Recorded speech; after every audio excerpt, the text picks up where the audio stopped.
Hello, and welcome back to Ranking of Saturn, episode 68. We have 3 more games to play today, and I didn't realise this, but it turns out we may have an unintentional theme this time. Every one of the 3 games we're going to play today has in some way been touched by Midway, either published, joint published, produced, or developed in some way by Midway Games. So that wasn't intentional. It just kind of worked out that way. The first game we're going to look at today is a light gun game, and it is the follow-up to the FMV light gun game Area 51, which we looked at back in episode 50. It is currently sitting at 191 on our list of 226. Not an amazing game, but, you know, not without its charms. I believe my thoughts on Area 51 at the time were it's a game that maybe should not have left the arcades. Like, it's a cool arcade game, but maybe a much less impressive home game. I'm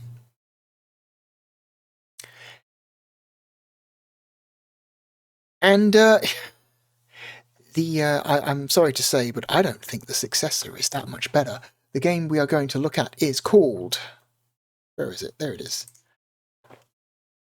Maximum Force. This game is...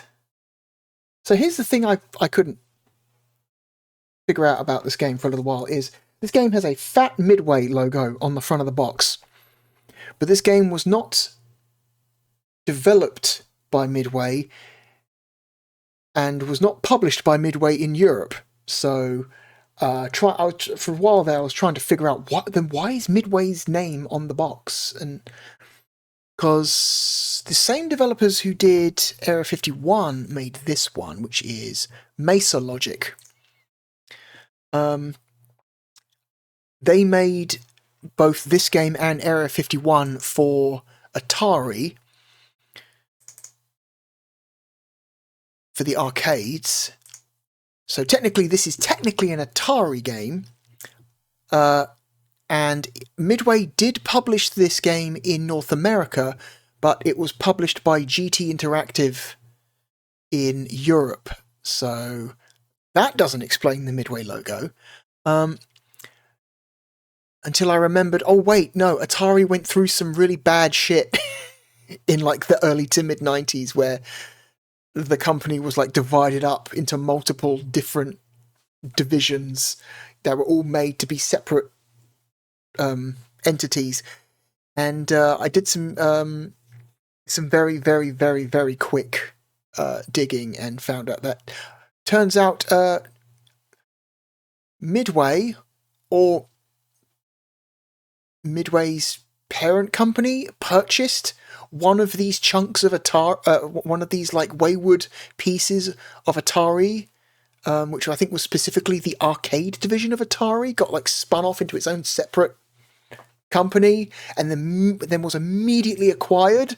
And somehow that ended up, like, Midway ended up basically being in charge of that piece of Atari. And so for a little while there, you had Atari games coming out, at least Atari arcade games, nothing to do with the piece of Atari that was like responsible for like the Jaguar and, you know, any hardware shit. Literally just the arcade arm of the company. You had Atari games coming out with Midway branding on them, which is very strange.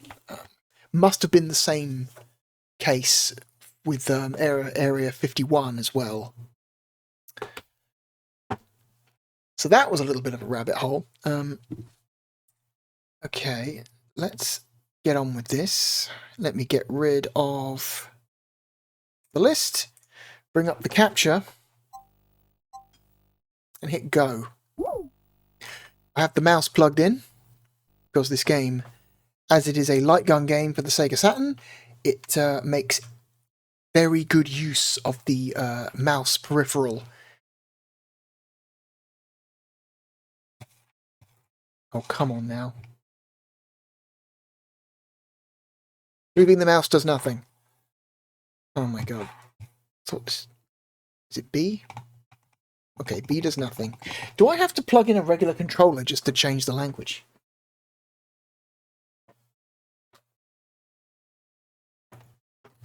If so, that would be a shame.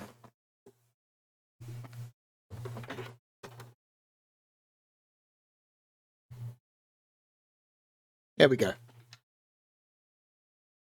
Completely silent language screen.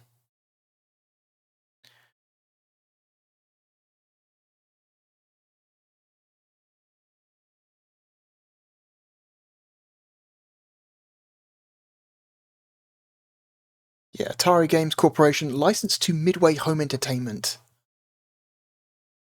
Oh god.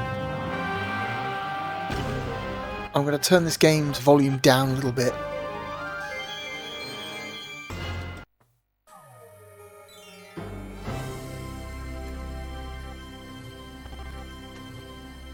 I'm going to plug the mouse back in. Oh yeah, also this game was ported to the Saturn by our favourite Sega Saturn port tag team duo, Tantalus Interactive and Perfect Entertainment. This will be the last time those two companies will be involved in porting a game to the Saturn, at least for Perfect. This is Perfect's last Saturn project. Tantalus has at least one more. End of an era.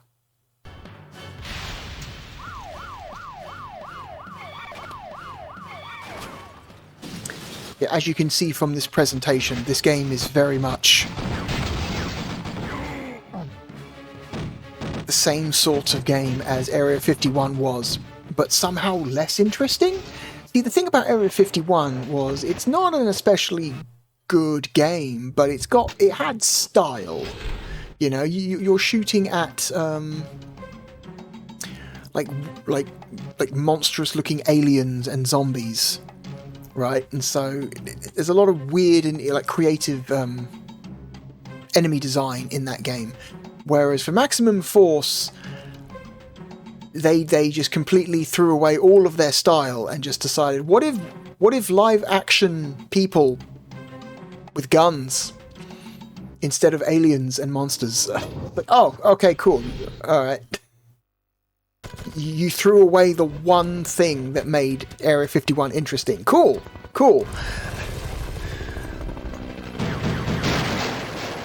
Okay, let's get started.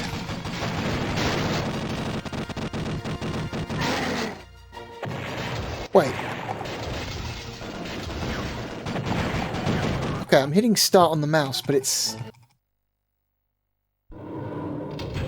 Okay. Nope.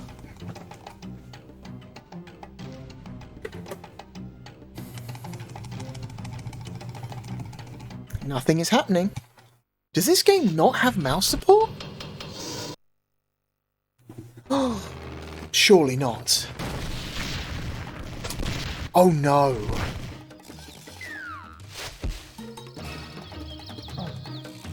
That would be a supreme disappointment if it doesn't, because that's maybe the only peripheral that makes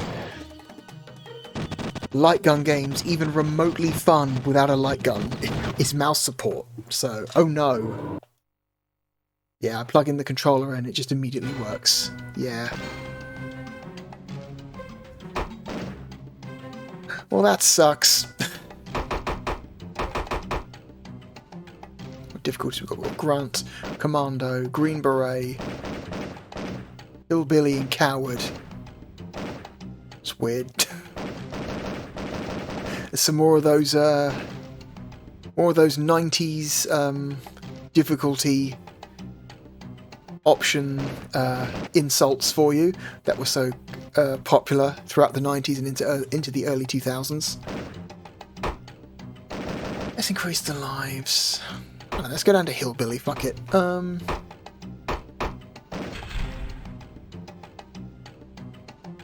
Select up to 4 buttons. Fire. Your A and C. Reload B, yep. Okay.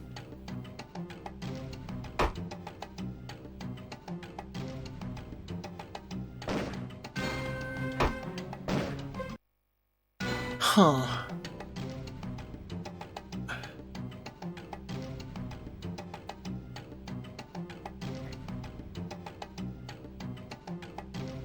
Let's try one more time. Now that we've actually got a cursor on screen, let's try one more time.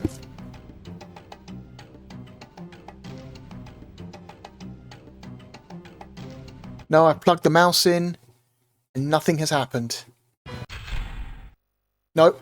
And immediately, as soon as the game starts, the game pauses, because it can't detect a valid controller. So no, confirmed, this light gun game does not support the Saturn mouse, which sucks. For this purpose, for my purposes, that sucks. That's terrible. I could have sworn that Area 51 supported the mouse. Hang on. Did Area 51 support the mouse? Let's double check quickly.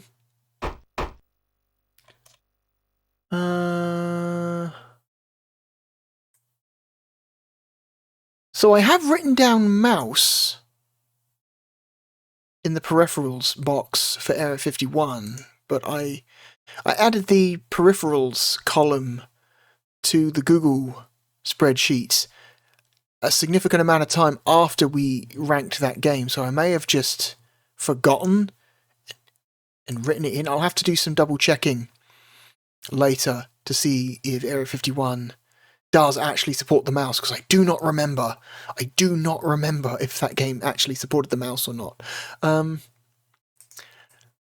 But Maximum Force for certain does not, which is a problem for us. And before we continue, I'm going to open my drink.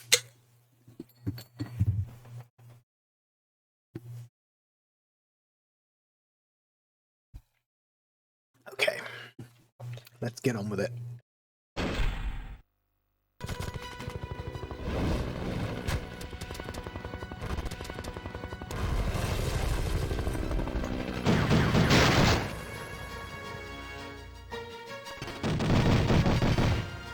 Right. Exactly the same presentation and control. Same presentation and gameplay as Area 51. Like, exactly the same.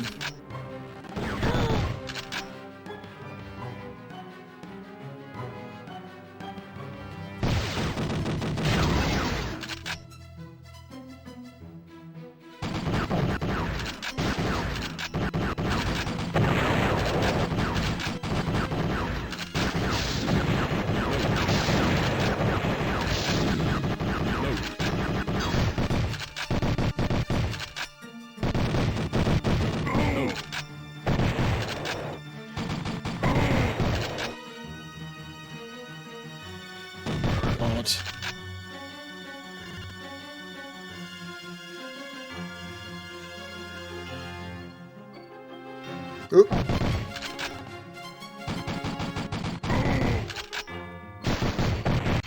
Like most light gun games of the era, you will have innocent bystanders just kind of hanging around in the level who you want to avoid shooting.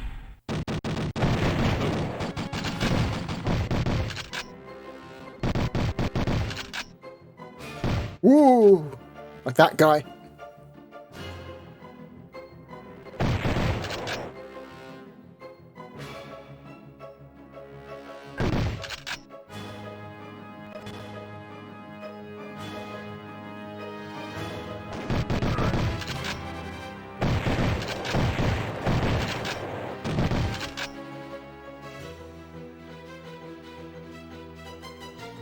Ooh, don't shoot him. Okay.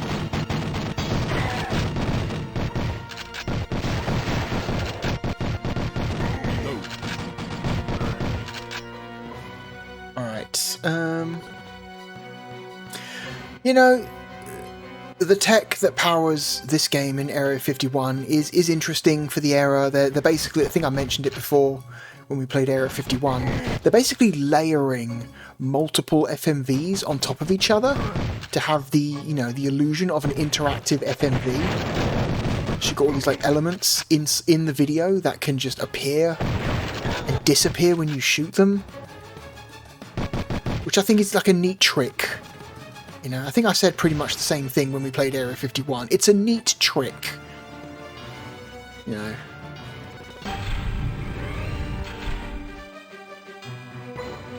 The idea of seamlessly layering video files on top of each other so you can, you know, seemingly affect things in the video by shooting it. Like these mines. Oh, there doesn't appear to be any way to speed up my crosshair.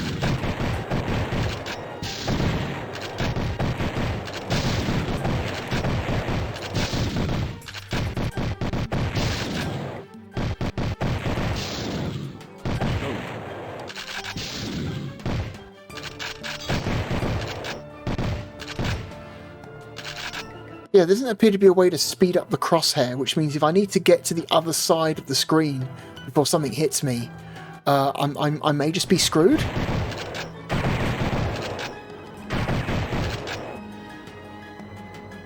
Because that's always the downside of using a D-pad for one of these games, that you just simply do not have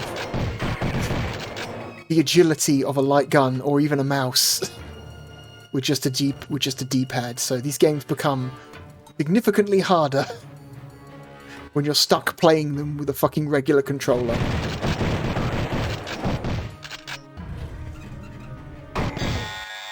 Ugh. Cool. Good stuff.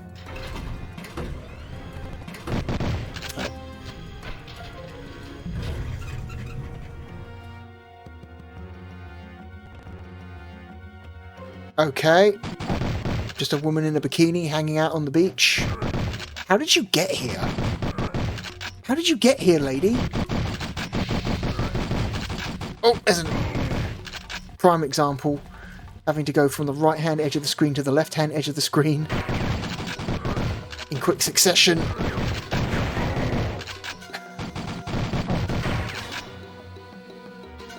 Luckily, I managed to pull it off. Don't know how.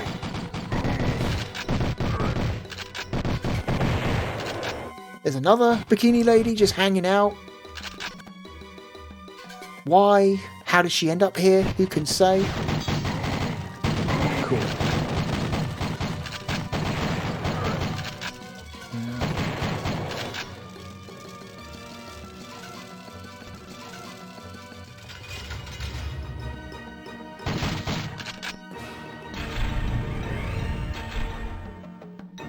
Okay.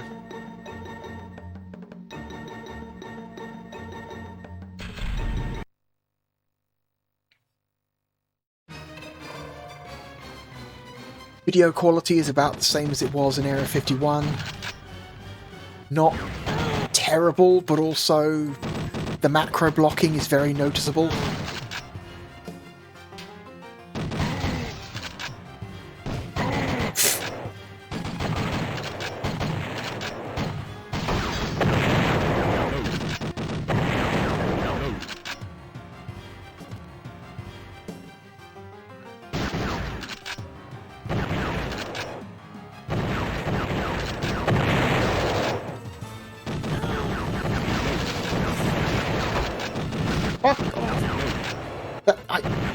I think I've said it before in other light gun games, but that gimmick of just having a guy very suddenly appear at the bottom of the screen, you know, and hit you, is like such a bullshit thing. Because it's basically, unless you've like memorized the game, there's simply no fucking way you have any like chance of effectively reacting to that and countering it successfully, because it happens so quickly and so suddenly that if your crosshair just happens to not just be in that area of the screen already, you're probably just going to take damage. Fucking sucks. It's bad design. I've always hated it.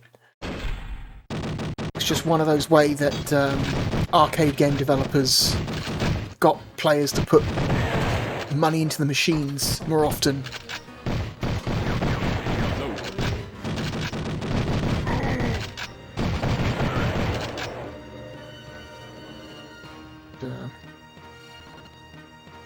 Midway were probably the kings of really unfair arcade games, right? Arcade games that just straight up stole your money, but fuck's sake. Atari wasn't far behind. Atari was also pretty bad about that.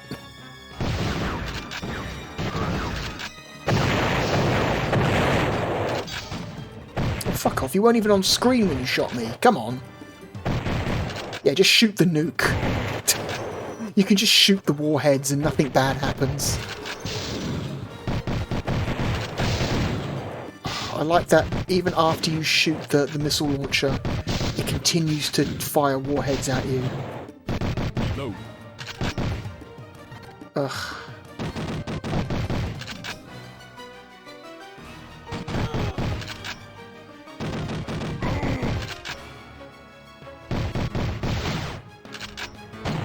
Ooh, whoops. Well, we accidentally shot our first innocent.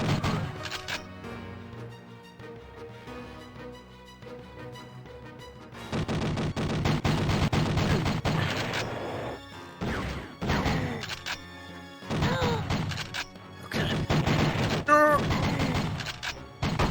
Oh, again, case in point.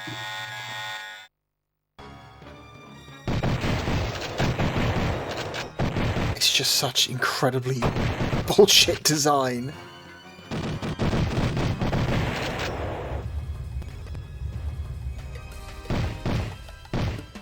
Oh, come on.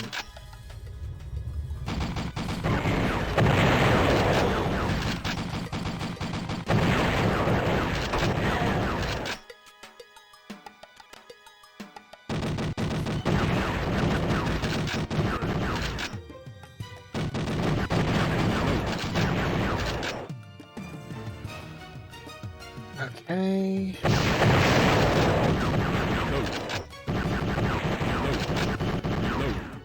There's a mounted gun up there just shooting at me, but, okay.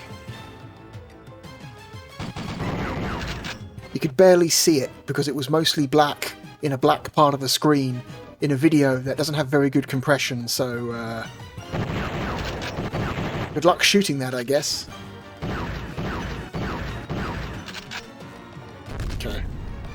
I'm not sure if you were supposed to shoot that or if it was scripted, but I shot it anyway just in case, because you can never be sure in these games.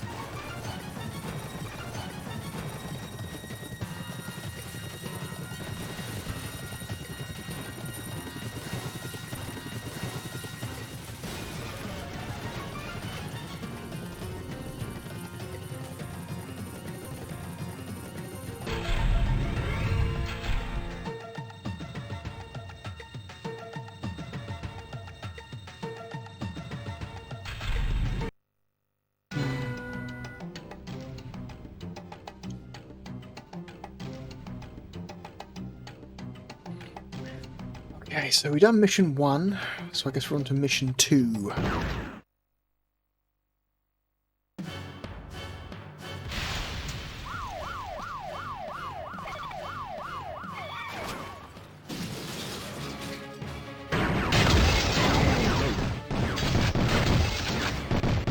There was a game for the Wii that was a spiritual, like, successor or like homage to this game.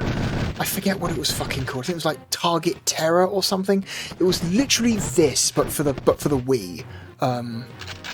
It was a bunch of like pre-rendered CG environments with live-action actors on a green screen pretending to be terrorists that you shot at with the Wiimote. And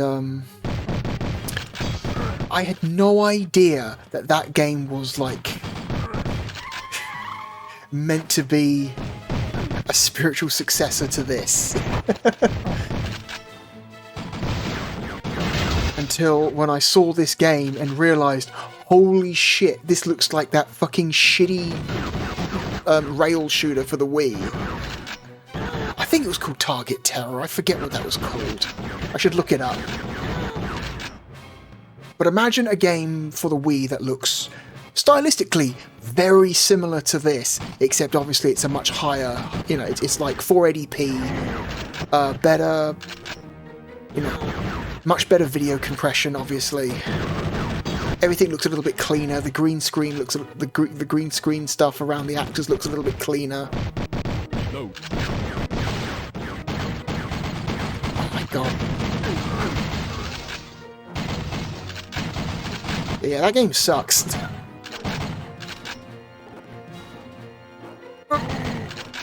Lady, what are you doing on the side of the building?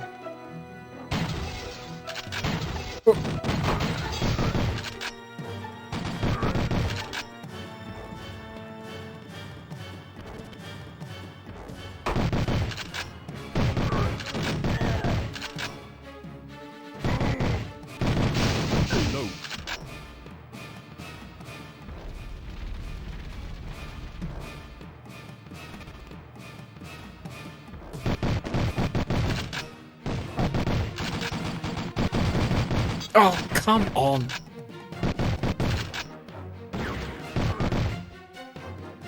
So, the crosshair has momentum. I start moving the crosshair, it has acceleration, or it starts off, it's very subtle, but it starts off very slow and then accelerates slightly. And then when I let off the D-pad, it takes like a fraction of a second for the cursor to stop moving, and it slows down again. And that doesn't feel very good. The cursor shouldn't feel so kind of like sluggish and weighty in a game like this.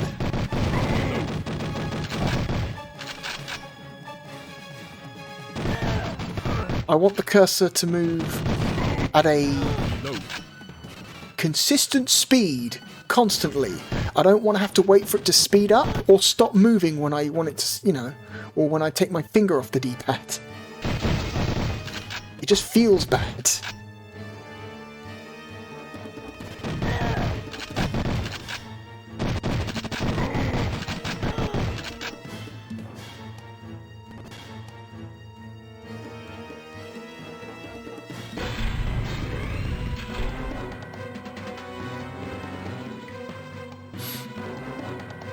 Okay.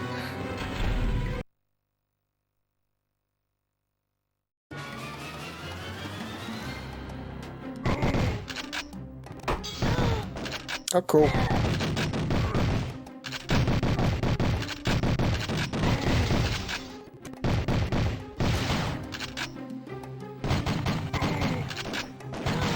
Again, from the far corner of the screen to the other corner of the screen.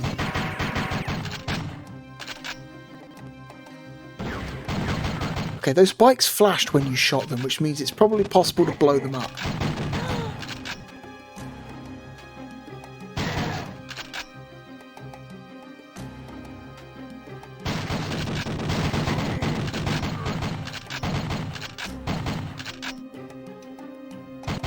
Blow up the camera? Yes, you can. That's cool.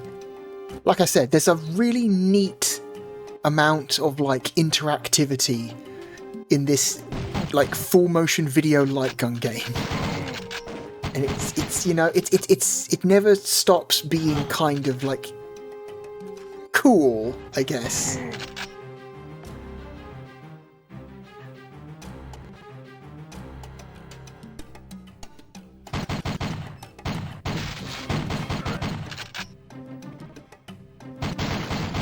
come on.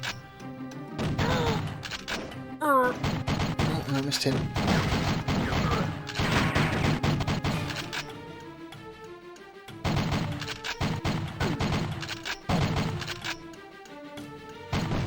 Oh, God damn it.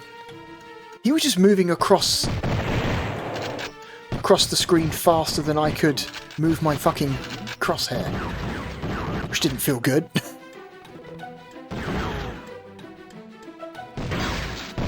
Again.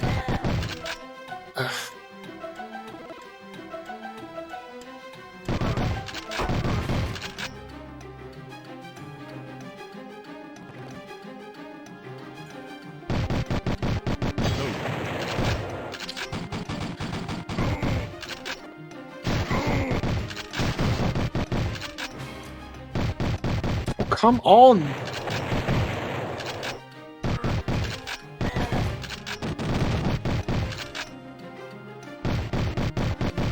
No.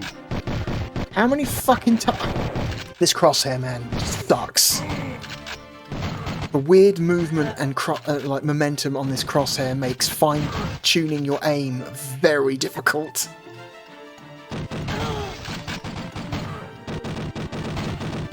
Come on! You line up on a guy and then the fucking camera moves, taking him out from behind your crosshair. I'm sorry, but playing games like this with a controller just sucks. It just sucks. It just feels bad. It's a bad experience. Oh, fuck off. It's another one of those, fuck you, I'm taking a credit off you guys. Get the fuck.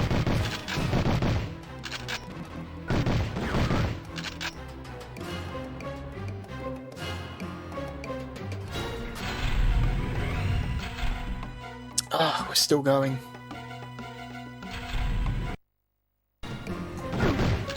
Okay. Does the music sound like it's skipping to you? The music sounds like it's being weird.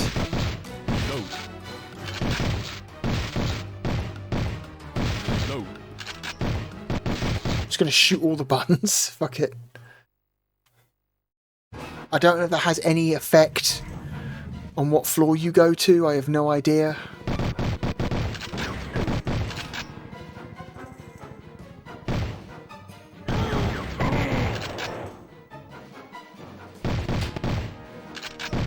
Ooh.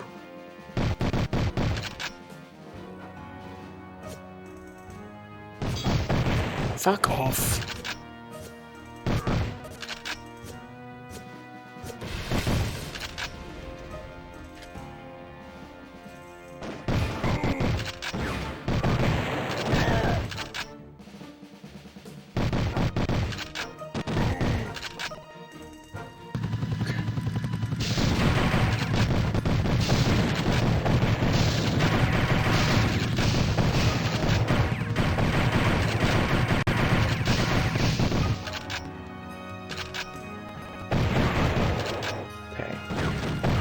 Left side, right side, again. It just sucks. I don't have time to kind of stop and fine-tune my aim because there's shit always shooting at me.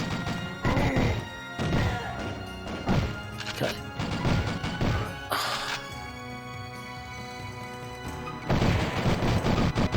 Are you kidding me?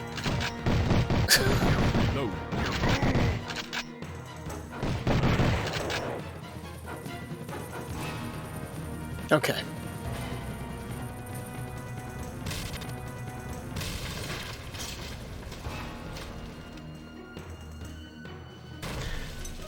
Alright, it's the end of the second mission.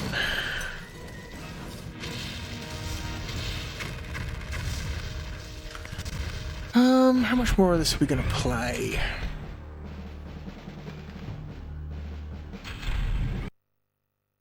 Play a little bit more. We'll play until we run out of credits.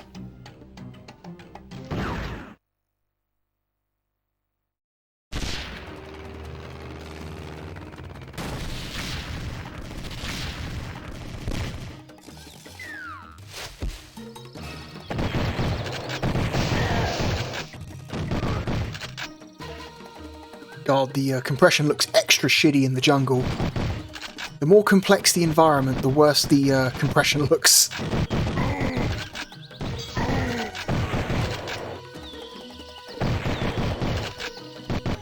Ooh. Shit.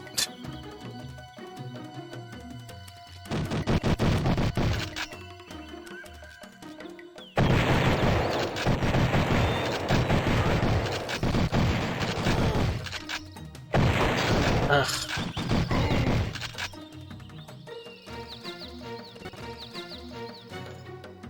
I'm gonna shoot the map.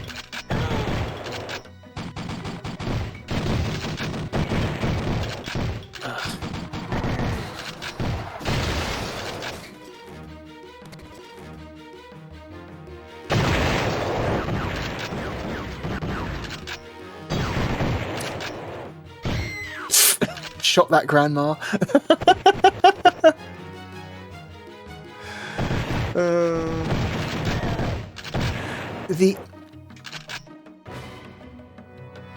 The live action nature of the enemies is it does lend a certain goofiness to the game, which can be, you know, comedic at times, whether it's intentional or unintentional.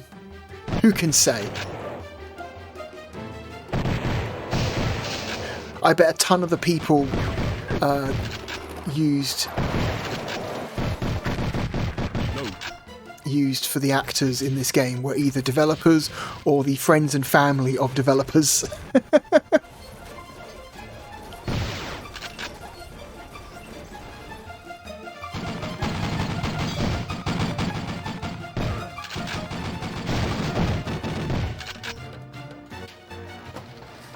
Woo! Almost shot him.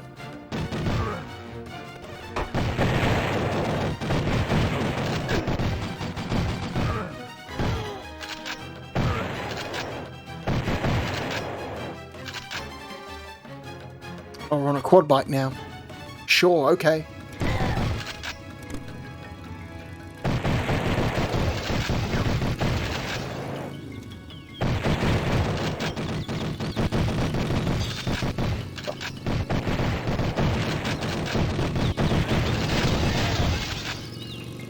Yeah, good luck lining up on any of these guys with a D-pad. Jesus Christ.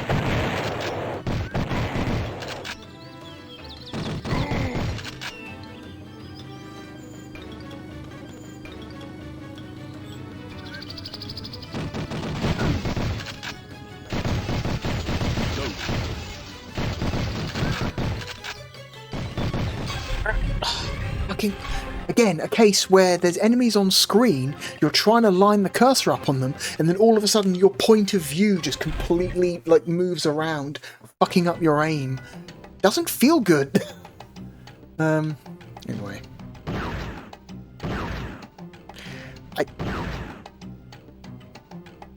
If this game had mouse support, this would be a better experience. Because we live in a world now where CRTs are hard to come by, and working light guns are hard to come by, and so while this would not have been a big deal in, like, the mid to late 90s, light gun games that don't support mice peripherals are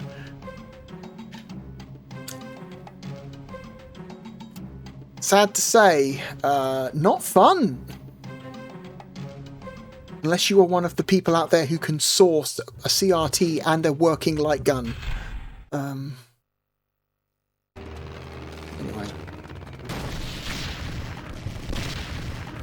That's Maximum Force.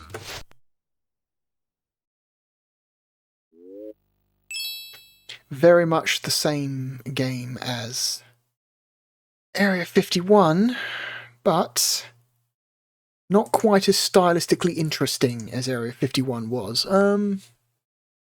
So I don't think Maximum Force is as good as Area 51.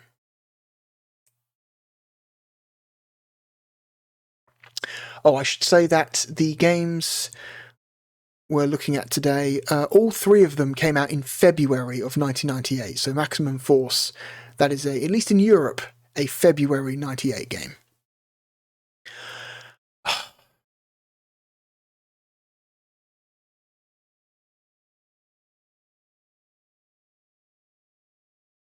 Hmm.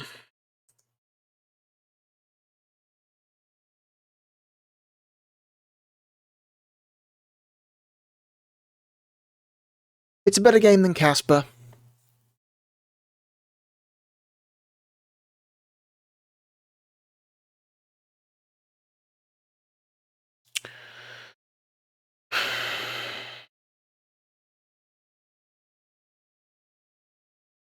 A big part of Area 51's charm is the fact is the enemy design, is the fact that you're fighting these weird looking aliens and zombies. And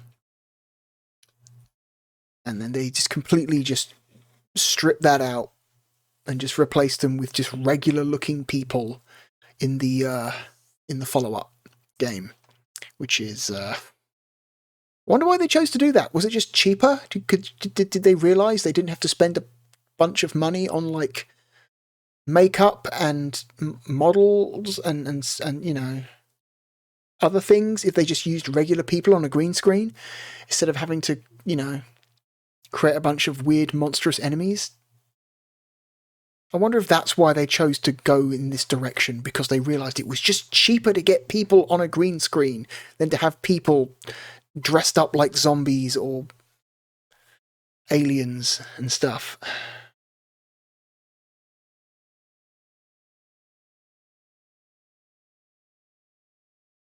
Hmm.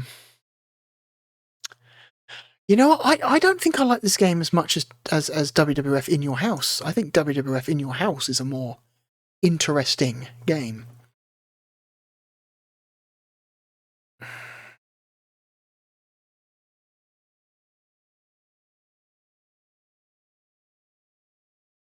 I don't think... Here's the thing. I do not like Bubble Bobble or Rainbow Islands as games, but I have way more respect for Bubble Bobble and Rainbow Islands than I do for Maximum Force. And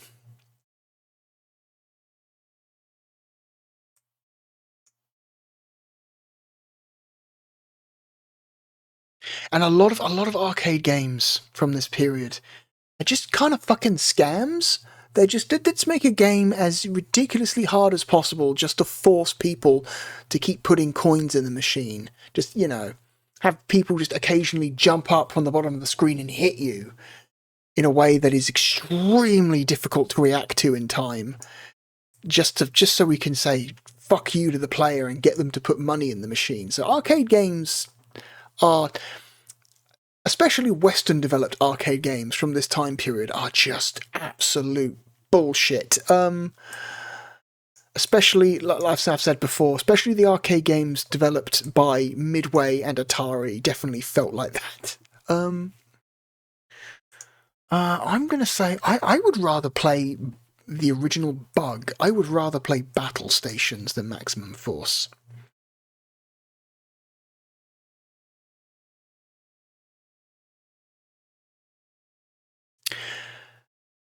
Um, it's still better than Casper. It's still better than Casper, which puts it here.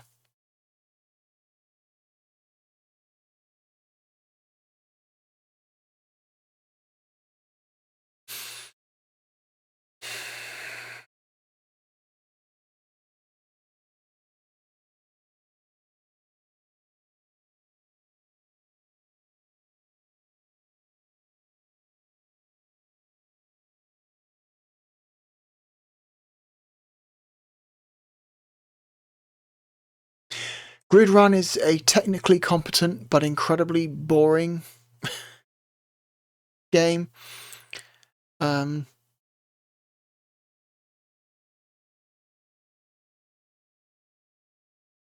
and Dragon Ball Z is just a bizarre experience all around, unless you're already a massive fan of the show.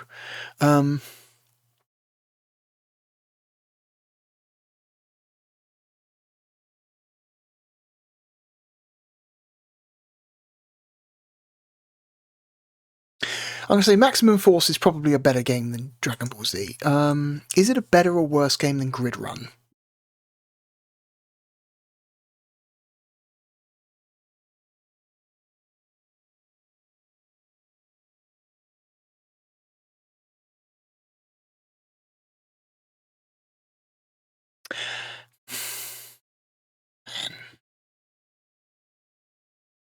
I'm going to say from just a pure novelty value,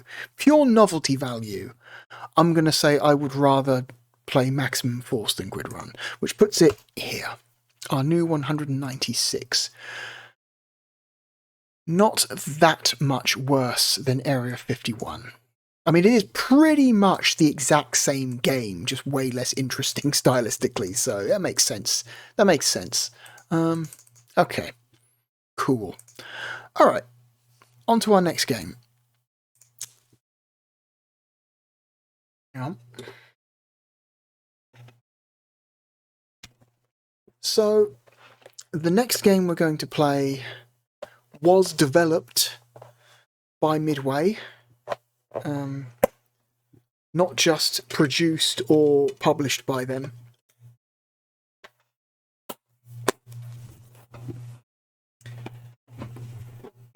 And I feel like this is a game you heard a lot about. At the time, I definitely had encountered this game several times in my youth. Mostly the PlayStation version. And in fact, I think this game I rented from a Blockbusters once when I was a child for a couple of days, and that couple of days was all I needed to know that I never wanted to play this game again. Despite that, this game has a weird amount of fans. I don't know, maybe I just wasn't the right kind of person for it, but it did not really appeal to me. Really, more than like an hour before I was effectively done with it. And that game I am talking about is Rampage World Tour.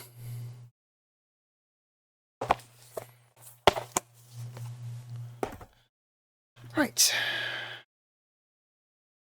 The third Rampage game, I believe. So there was original Rampage, and there was Rampage 2, and then Rampage World Tour. There it is. Okay, this game does not have any additional peripheral support, so no need to plug anything in.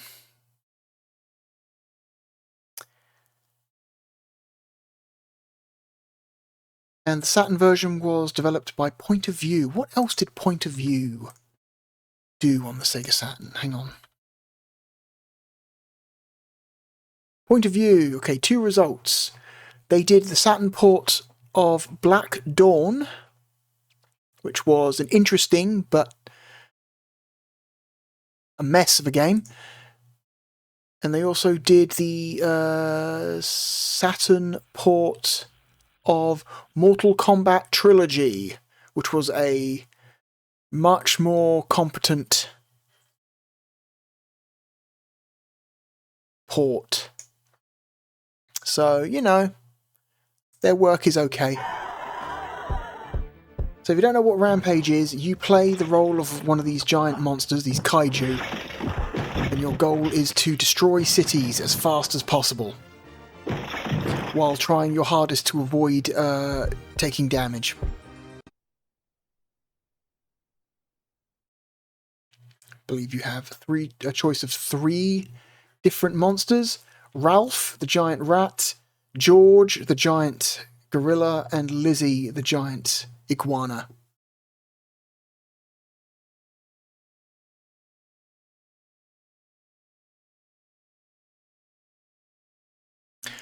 Yeah. To find food and advance quickly, destroy everything in sight. To stay healthy, you must eat. Okay. Try not to eat anything that'll make you throw up, because that will hurt you, drain your health bar.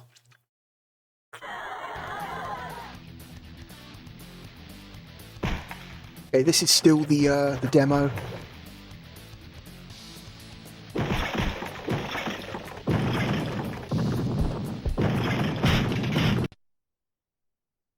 Okay.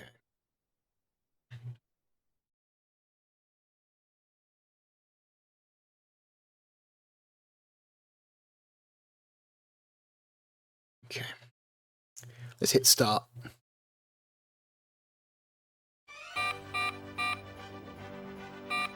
So here's a slight oversight. Memory card. What is that?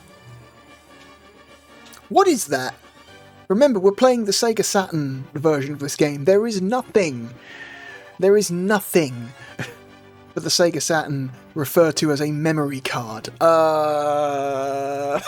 This might be a sloppy port from the PlayStation version, because they straight up left PlayStation-specific nomenclature in the menu. Whoops!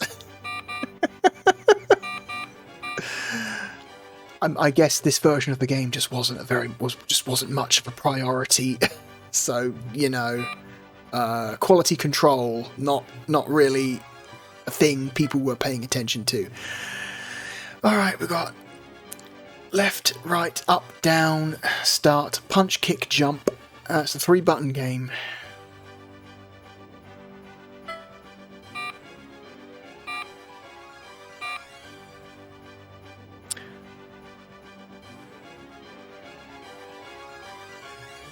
Okay. So this game does have 2-player support. Yep. I believe the original arcade machine supported 3 players simultaneous, but I believe all of the home versions only support 2 players. Actually, no, the N64 version might support 3. I don't know for sure. Possibly not. I haven't actually played the N64 version ever, so I don't know. What does it actually say if I hit memory card? What happens? Autosave enabled. Restore options, save options, restore game. Okay.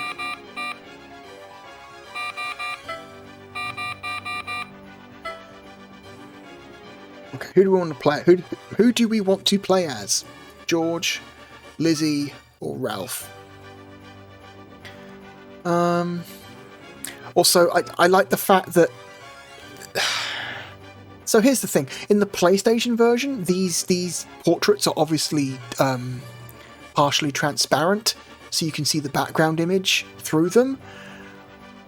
But obviously that's can sometimes be a difficult effect to implement on the Sega Saturn, so Point of View elected to use the much maligned dithering method of transparency for these portraits. I think they should have just left them opaque. I think in this specific case, these were probably best left completely opaque. Maybe don't even attempt to like mimic transparency at this point. It's just not worth it. Just leave them opaque. It's fine. I certainly would have preferred it. Let's go as Lizzie. While it's true that there have been no serious side effects reported so far, I think we need to stop production before...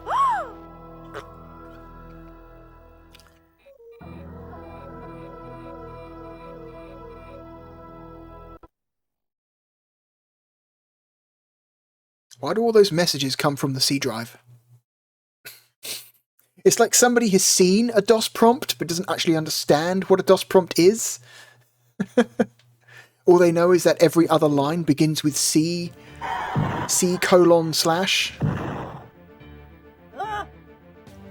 Okay, so it's down and A to grab people off the street and eat them. Press up next to a building to climb the building. My favourite strategy is to just jump onto the top of a building and just hit... Hang on, I'm going to turn down the volume a little bit because this game is also a little bit loud. Let's go down to -10 decibels. There we go.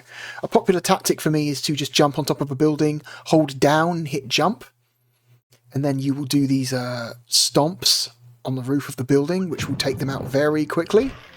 The downside to this is a big part of the game is climbing up buildings, breaking open windows, and then, you know, grabbing the contents of the building before you destroy them.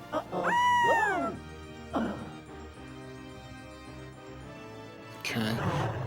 Be careful of neon signs, they can hurt you.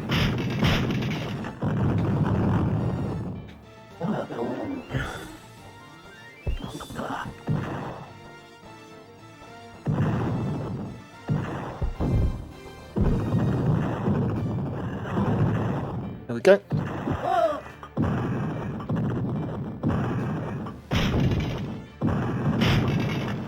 There we go. Once you've done enough damage to a building, it will just collapse.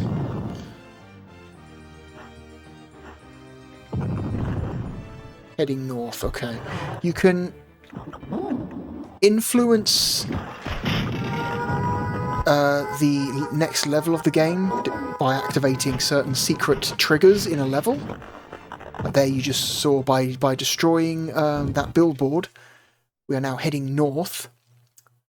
So we changed the direction we're going to take through the levels. Clearly the creature's goal is to wipe scum labs from the face of the earth.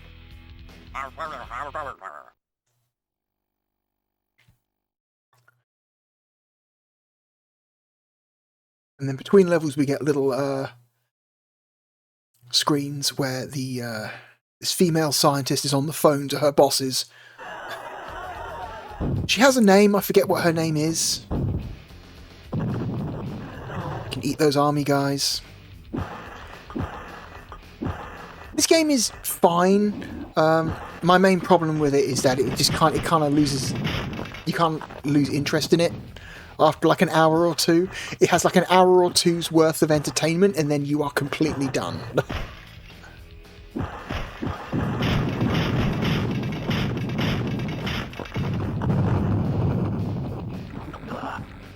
Oop.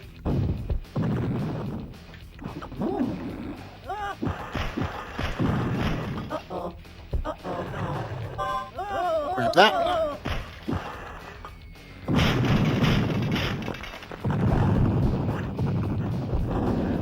We've got these Rob 209. Is it Rob? I forget. Is it Rob 209, which is the name of the RoboCop robot? I forget.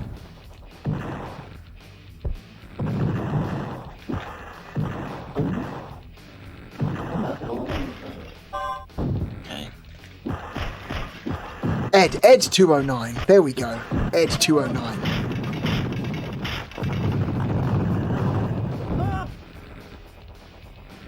Okay, jump.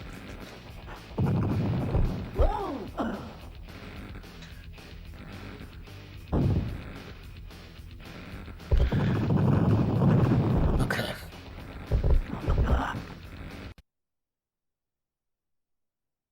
Okay. As you see, if we lose a life, we will temporarily turn back into a human. Because that is what we are. We are a human that has been exposed to toxic chemicals from a company called Scum Labs. And supposedly we are on our way to Scum Labs to kill them in revenge. Whoops.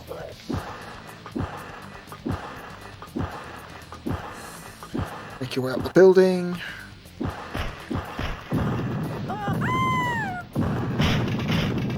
There we go.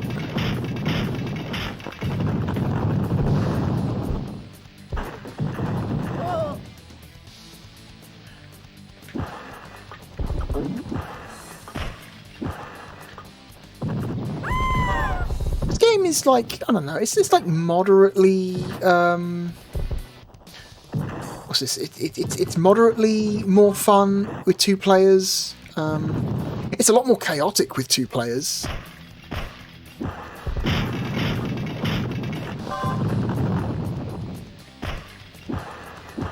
Okay, don't accidentally eat the poison, that's bad.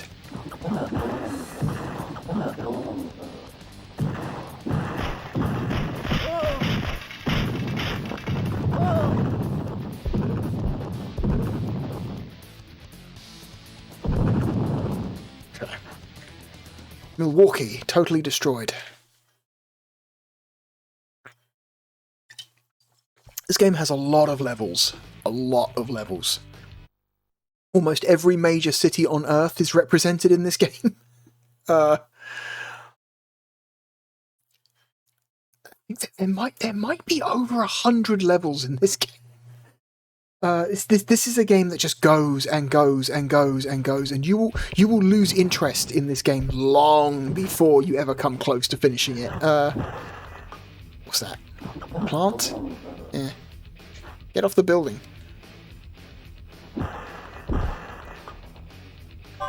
Oh, okay, we're going to England next. So yeah, world tour. So we find the flag, we hit the flag, and then whatever flag it turns into at the end, again, dictates what your next level is.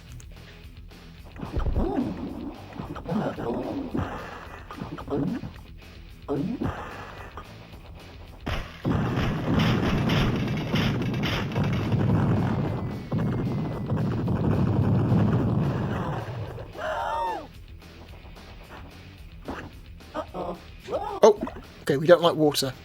Stay out of the water. If you can.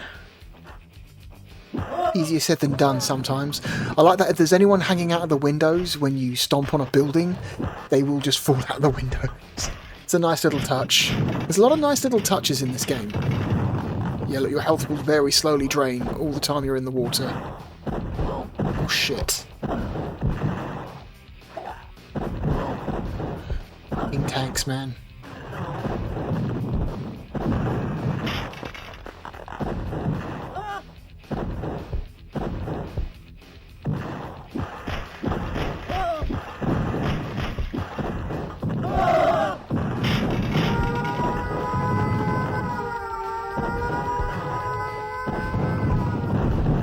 Okay.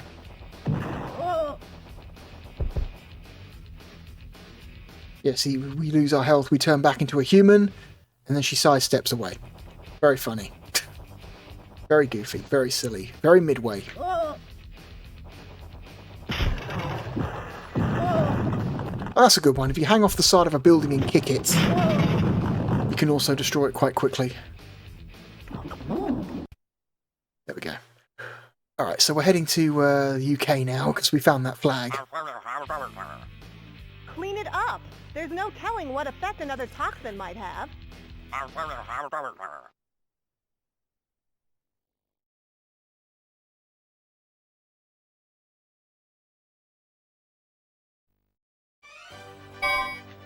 Okay, minigame.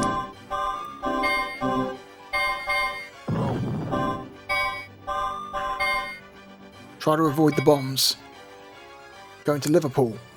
Okay. Every time you travel to a different country, you have that little mini-game. When travelling abroad, be sure to sample the local flavour. It's the UK, what flavour? Unless you mean brown sauce. I love that we're in the UK, but obviously the cops are still very obviously American cops.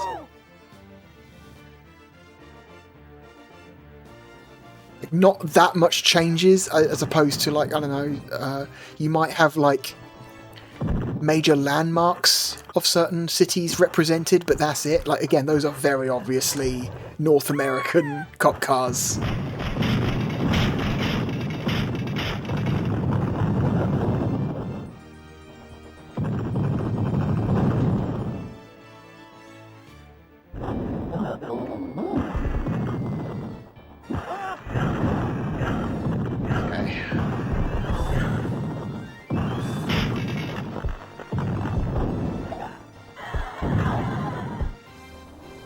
Eat the army guys.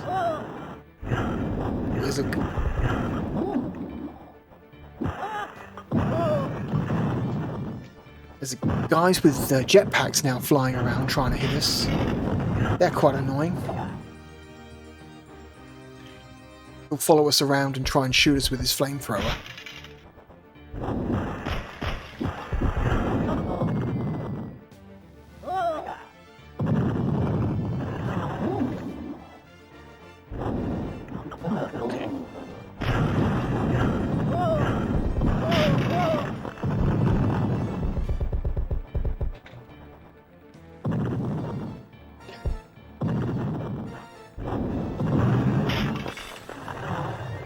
Stonehenge, for some reason, is in Liverpool. I don't know why. It's just a Stonehenge there. Oh, we ate something we shouldn't have. There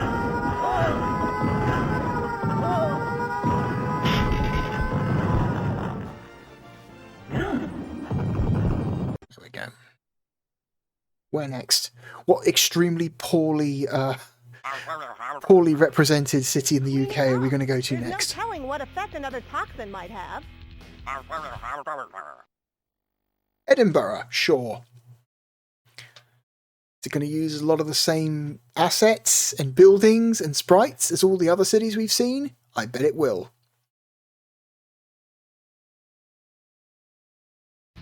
Okay, there's a castle. Okay, they represented Edinburgh Castle, which obviously looks nothing like that in real life. Oh my god. Again, you can't fucking get out of the way of this fucking tank. Ugh. Get up!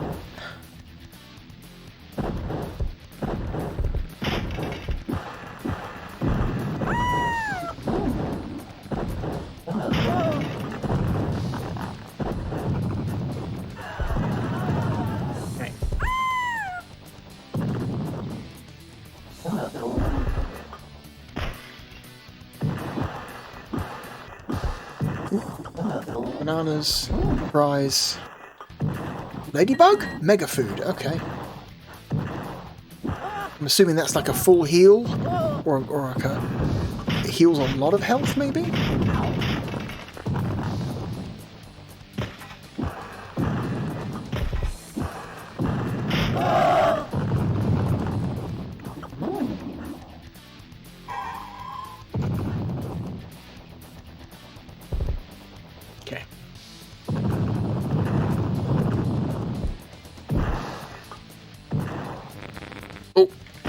Yeah, don't punch the sign while it's on, otherwise it hurts.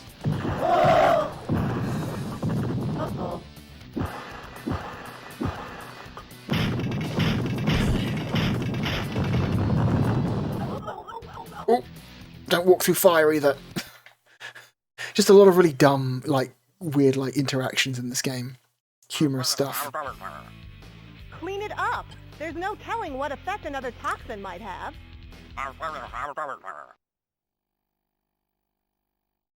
Dublin.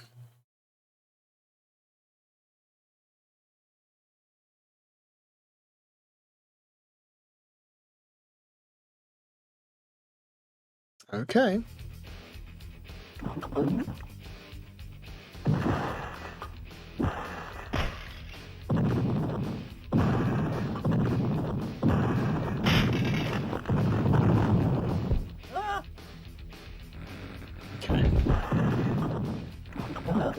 Uh-oh, another robot.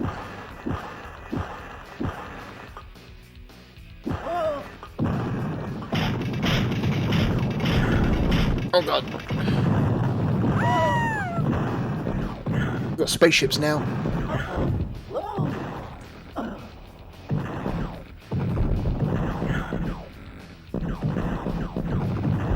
Like all Midway games, this was designed to fucking rob you of your money in the arcade, so it's extremely hard. You die a lot.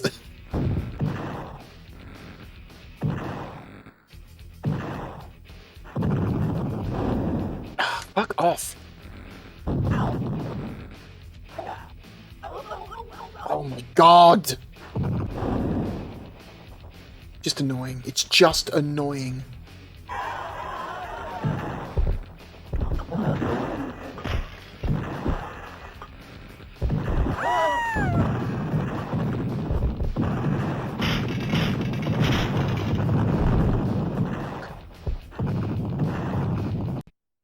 Dublin is destroyed.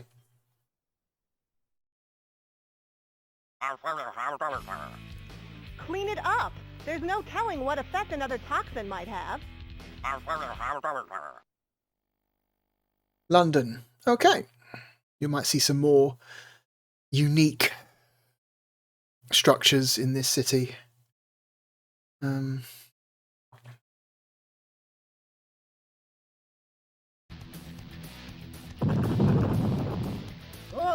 Still a lot of the same assets used in almost every single other city in the game.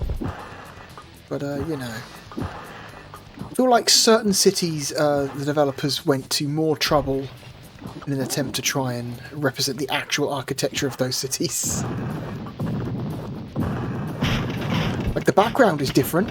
I don't remember Tower Bridge being that huge. Tower Bridge is actually surprisingly small when you see it in real life. It certainly doesn't dominate the skyline. Got multiple fucking...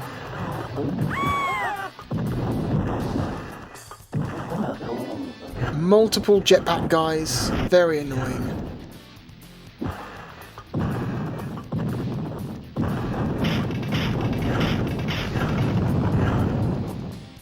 Okay. Bone? Okay. Don't eat the computer, you get electrocuted, I think. Okay.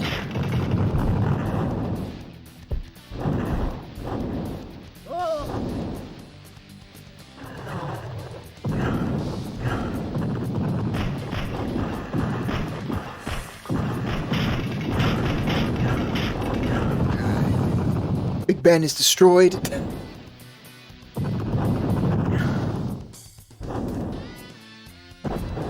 Oh my god.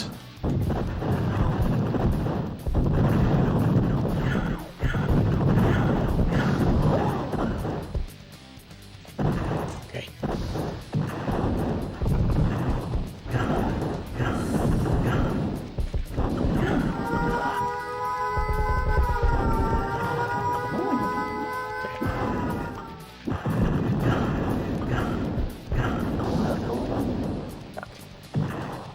Fire is very much your enemy in this game.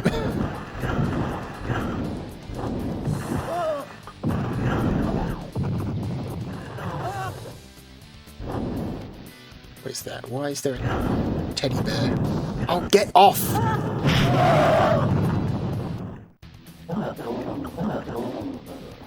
Oh, only 99% destroyed.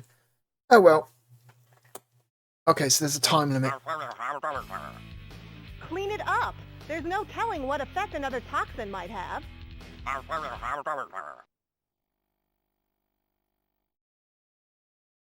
Torquay! I think that's Torquay. I don't know, I don't think I've ever seen the spelling of Torquay before.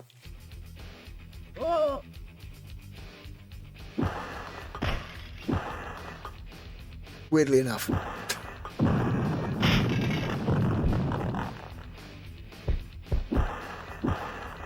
Ice cream. Meat. Cigarette? Oh, come on.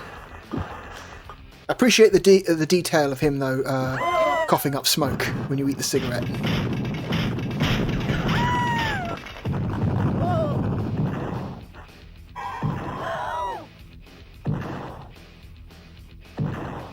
Okay, so we've eaten toxic waste, so we will temporarily transform into a much more powerful monster.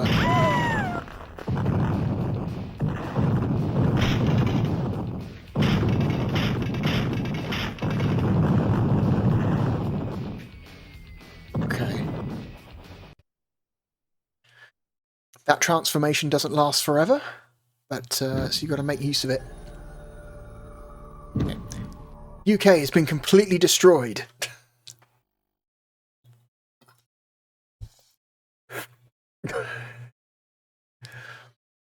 What's this? Wabasha. So I guess we've gone back to North America now? Where the fuck is Wabasha? I've never heard of the city of Wabasha before.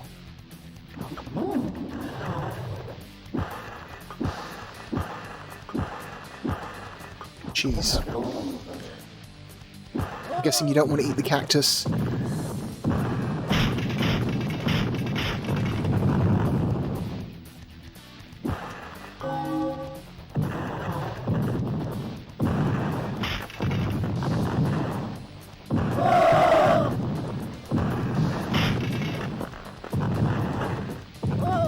The cops.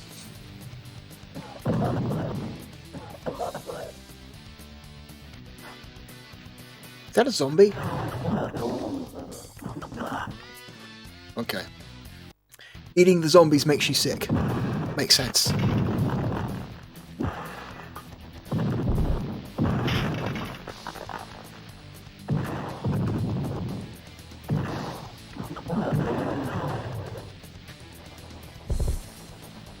Come on.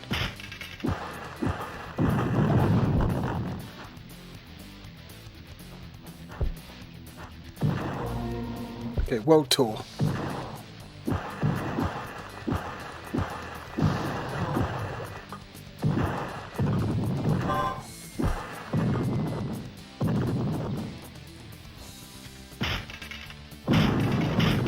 There we go.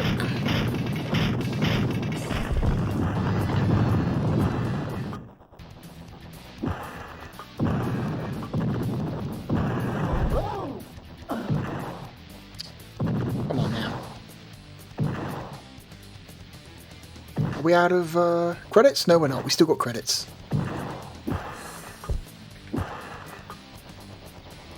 Come on, get up.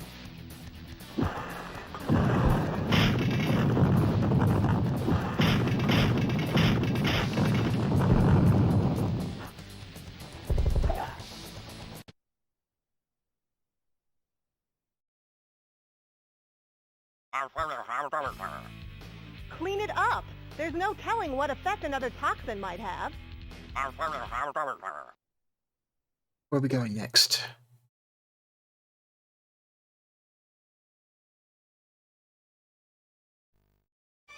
Oh, we're doing this again. Oh.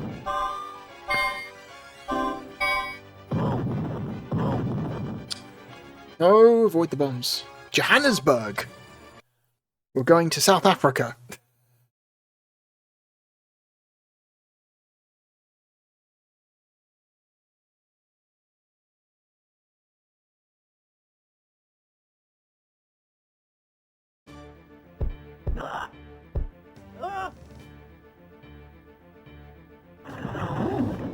Doesn't look like South Africa. Then again, I've never been to South Africa, so I guess I technically don't really know what South Africa looks like. I kind of wish the developers and artists put into making the different world locations look more, you know, like those world locations, than just reusing the same generic assets over and over and over again, just with the occasional unique building. Maybe a unique background.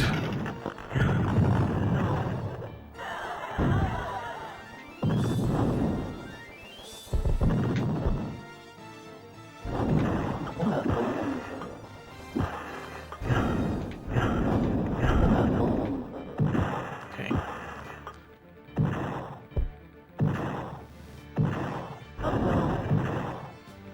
Set fire to that building, burn it to a crisp.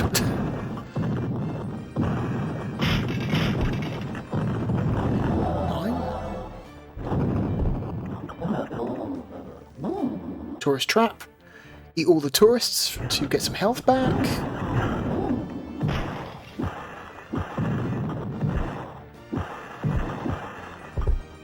Okay.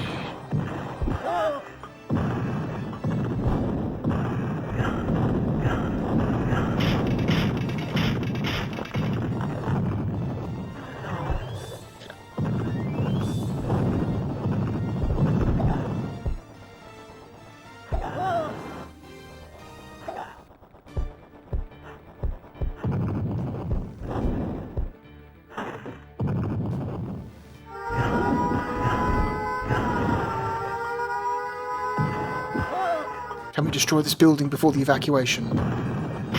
Yes, we can.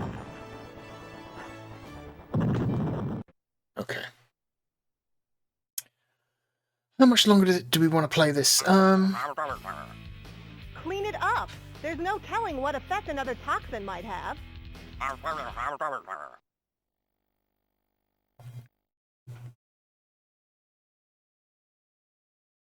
Broaden your horizons. Eat interesting people.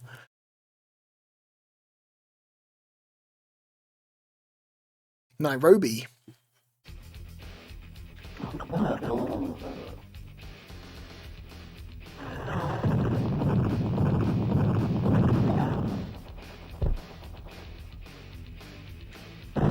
Get up, get... Oh my god, fucking tank. Get up.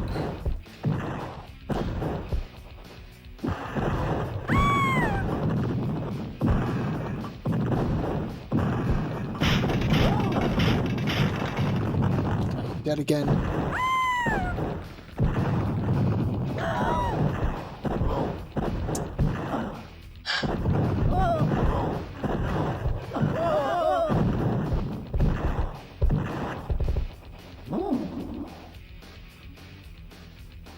Is that a hula dancer?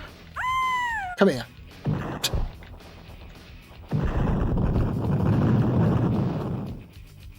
I don't think there are hula dancers in Nairobi. I don't think they're known for that.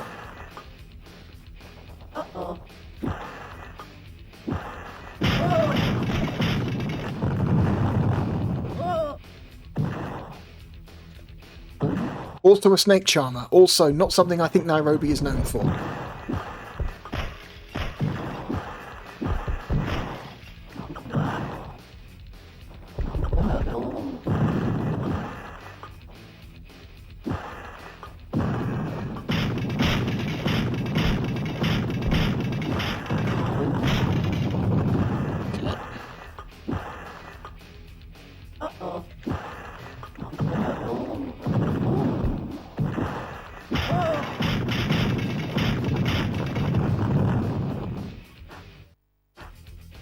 Okay. Next city.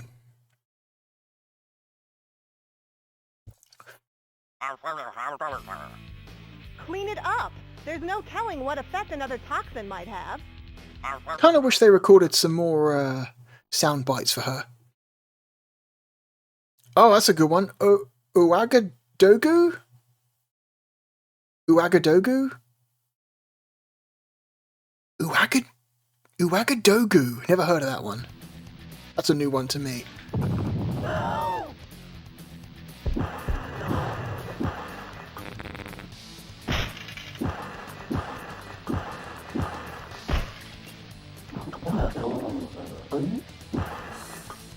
Okay.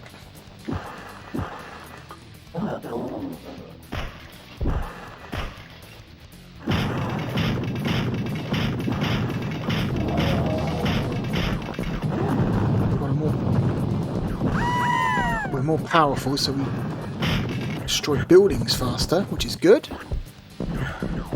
Oh, get off.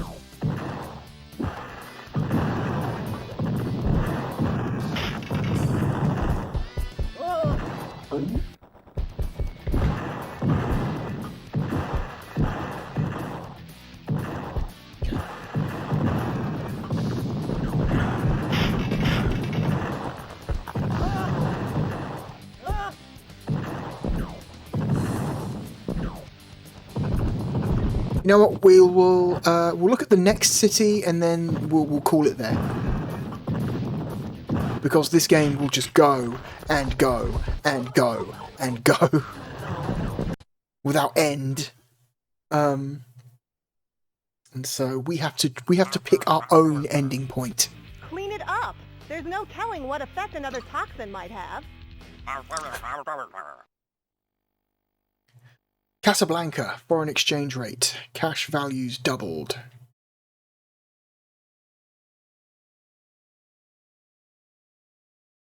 You know what, this game looks pretty good from like an artistic standpoint. Oh my god, have we got like a slightly more unique looking environment? My god, to reflect the area of the world we're in?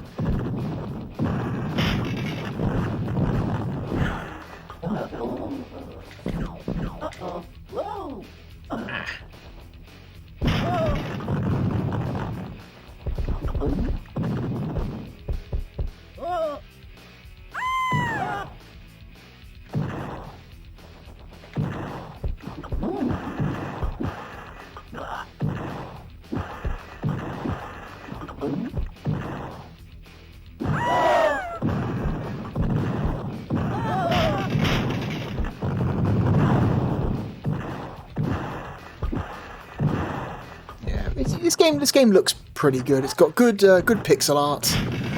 The character designs are interesting. The animations are pretty good and humorous. I have nothing against the way this game looks at all.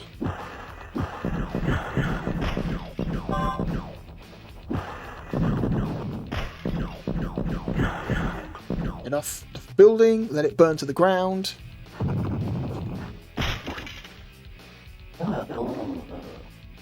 We kicked an ambulance and then grabbed the patient off the ground and ate him.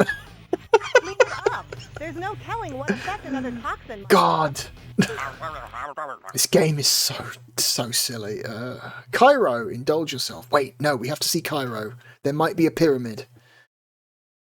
But then again, how would they implement the pyramids? This is a game about climbing straight walls, not angled surfaces.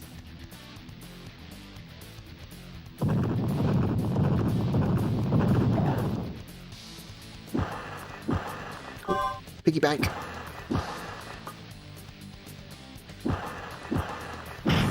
I bet they didn't implement the pyramids at all. I think they're just in the background probably, and that's it.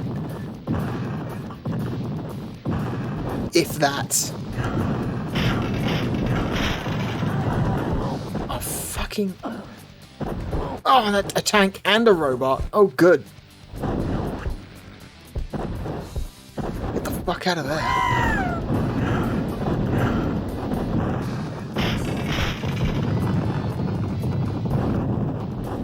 Okay.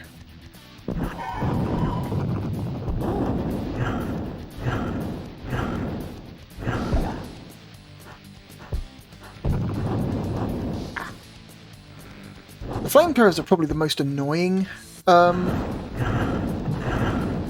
attack in the game. Oh, toxic waste. Here we go. Hell yeah. Now we are this incredibly powerful gargoyle monster. And we have projectiles. Excellent.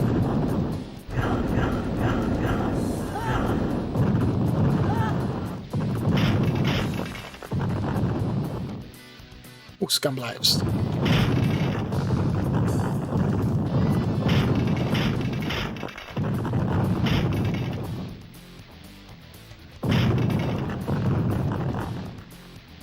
Okay, Cairo's been destroyed. Yeah, there's no pyramids here. They did not even try. They didn't even try. Okay, we've just destroyed all of Africa, apparently, because we started in Johannesburg, which is in South Africa, and we ended in Cairo, so, okay. Minneapolis. Okay, we're back in North America again. And I think that's where we're going to have to leave this. We've played enough of Rampage World Tour, because this game will just keep going and going and going and going and going and going. Which I think is a complaint that can also be said about the other Rampage games. They're games that just are maybe just a little bit too long for their own good. Okay, so where are we going to put Rampage the World Tour? Rampage the World Tour is like a fun, visually interesting game with a lot of good gags and a moderately fun multiplayer experience, but it just kind of loses its... Like I said, this is a game that will keep your attention from 1 to 2 hours, and then you are done. Completely done, and somehow nowhere near finishing the game, because like I said, I think there's like 100 levels in this game. I think it's one of the better Midway games we've played. I like it more than Darius 2. I think it's a better game than Blackfire. I think it's better than Siberia. I like it. I enjoy playing it more than Enemy Zero. It's a better game than Mr. Bones. I like it more than Hexen. I think it's better than Earthworm Jim 2. It's a better game than Sonic R. It's better than the Saturn version of Doom. I would take it over Croc, Legend of the Gobbos. But we are starting to run out of road here. It's better than Virtua Fighter 1. It's better than Street Racer. It's better than Sonic 3D. But it's... You know... Does it have what it takes to break into the top 50? I'm not sure it does. I would take the Saturn version of Rampage World Tour over the Saturn version of Quake. I would take it over the Saturn version of Wipeout 1. I would take it over the Saturn version of Heberake's Papa Ito.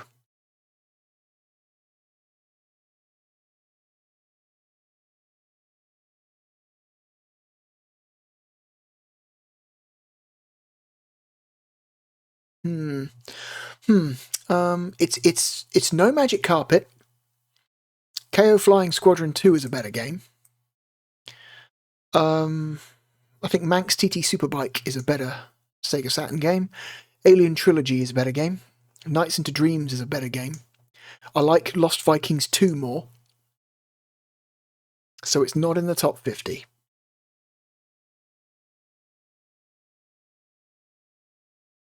It's here.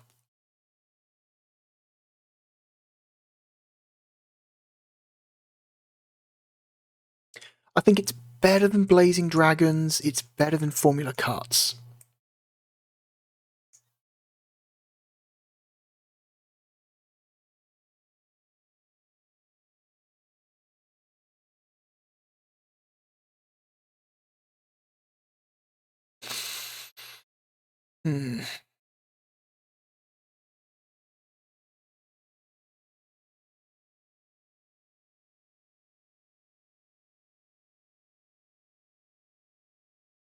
I like Three Dirty Dwarves more. I like Amok more. I think Mystaria, The Realms of Lore is probably a better game.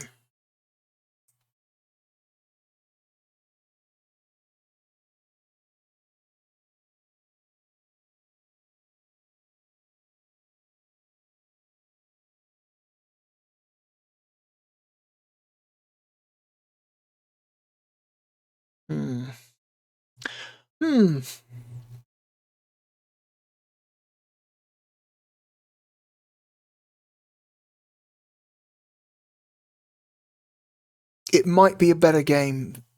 I might like it more than Sega Worldwide Soccer 98.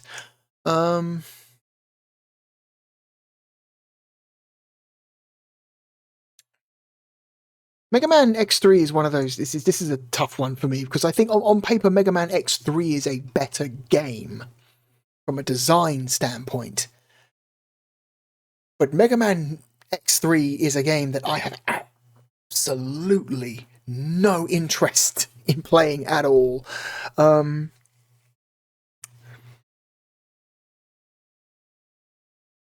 Rampage World Tour, kind of a mindless and somewhat unfairly difficult arcade game that never fucking ends, versus a Mega Man X game with very, very like precisely designed levels and boss fights and power-ups and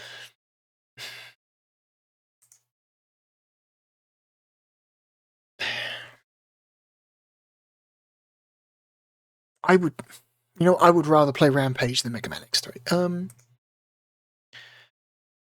Especially with a second player. You add a second player in there, 2-player mode, absolutely beats, for me personally, beats Mega Man X3.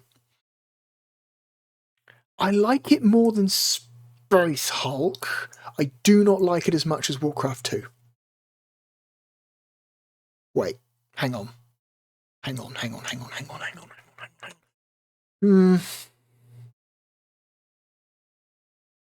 No, scratch that. Ignore what I said. I don't think I like Warcraft 2. as much. Warcraft 2 is at least the console version of Warcraft 2 is an incredibly slow game. Incredibly slow. Like, painfully slow at times. And I don't think... I don't think that it's that because it's the PAL version either. I think it's just that this is just a very, very slow game. Rampage has a world, you know, it has a speed to it, you know. You're on from one level to the next constantly. You're rarely spending more than a couple of minutes in each level, tops. And so it's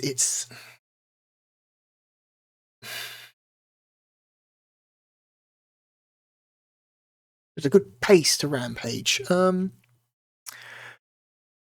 I think, man, a really good port of a game I think is kind of versus a really bad port of a game I love.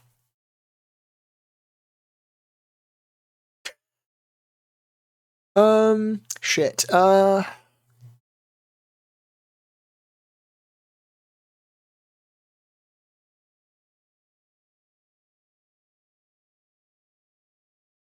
This is crazy. I didn't think Rampage would get this high.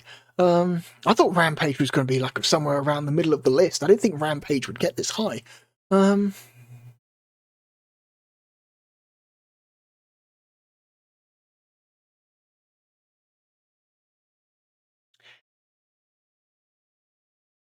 It's the Saturn port of Wipeout 2097 is it sucks so much. It's such a bad version of the game. But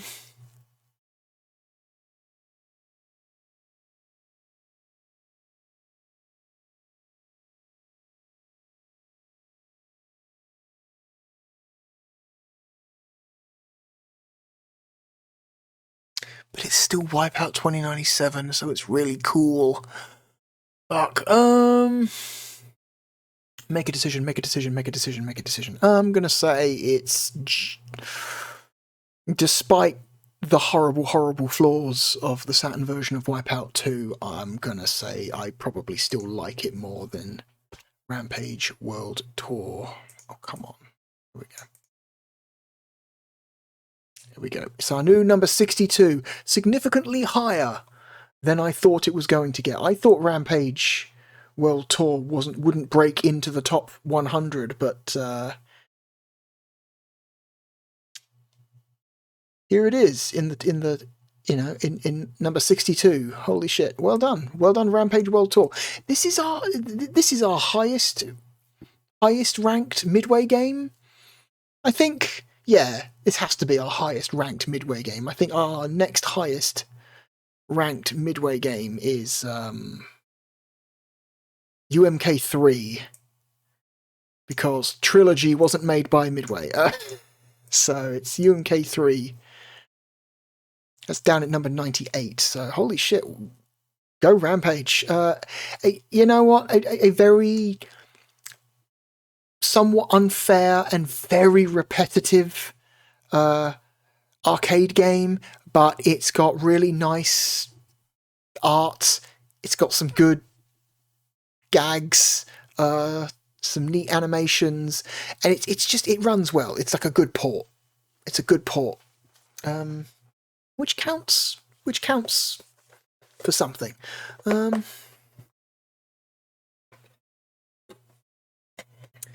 Still don't really want to play it very much because, again, like I said, you play Rampage World Tour for an hour, you're kind of done. Like a really long time. Anyway, on to our third and final game of the video. So our third game is a retro compilation. It's always funny to me when you go back and you look at old retro compilations for platforms that are so old that they themselves can now be considered retro. It's always an interesting idea. Oh, I'll just say that. I accidentally clicked it, but yeah, our last game is Arcade's Greatest Hits, the Atari Collection 1, or as it's written on the front of the box, Midway presents Arcade's Greatest Hits, the Atari Collection 1.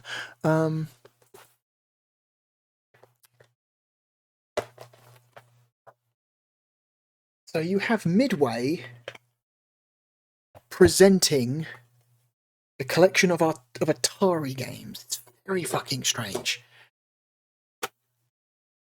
It's a very, very strange.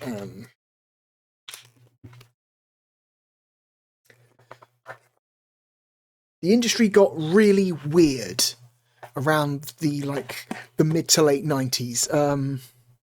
Really weird.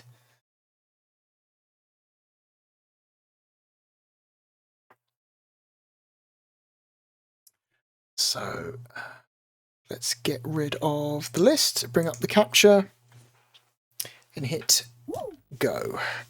So this game supports a bunch of peripherals.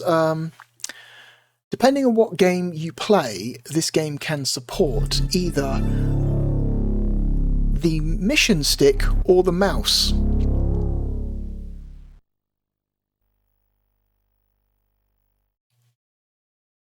Also, this game was put together by none other than Digital Eclipse.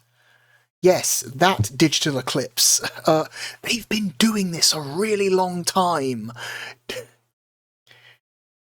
Digital Eclipse have been putting together retro compilations of classic games for a really long time.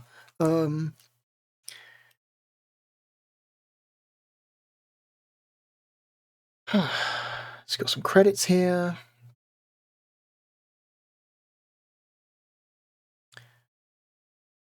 And it's got the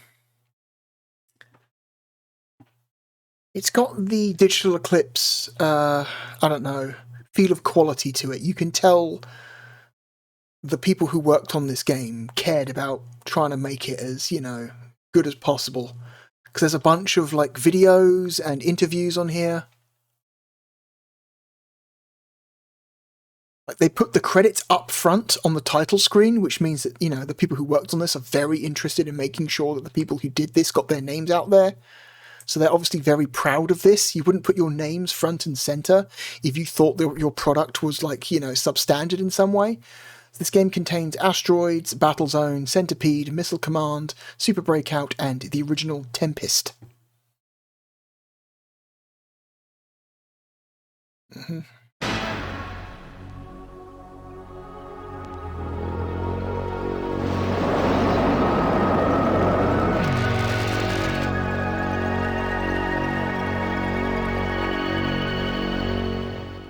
Yeah, their logo hasn't changed much.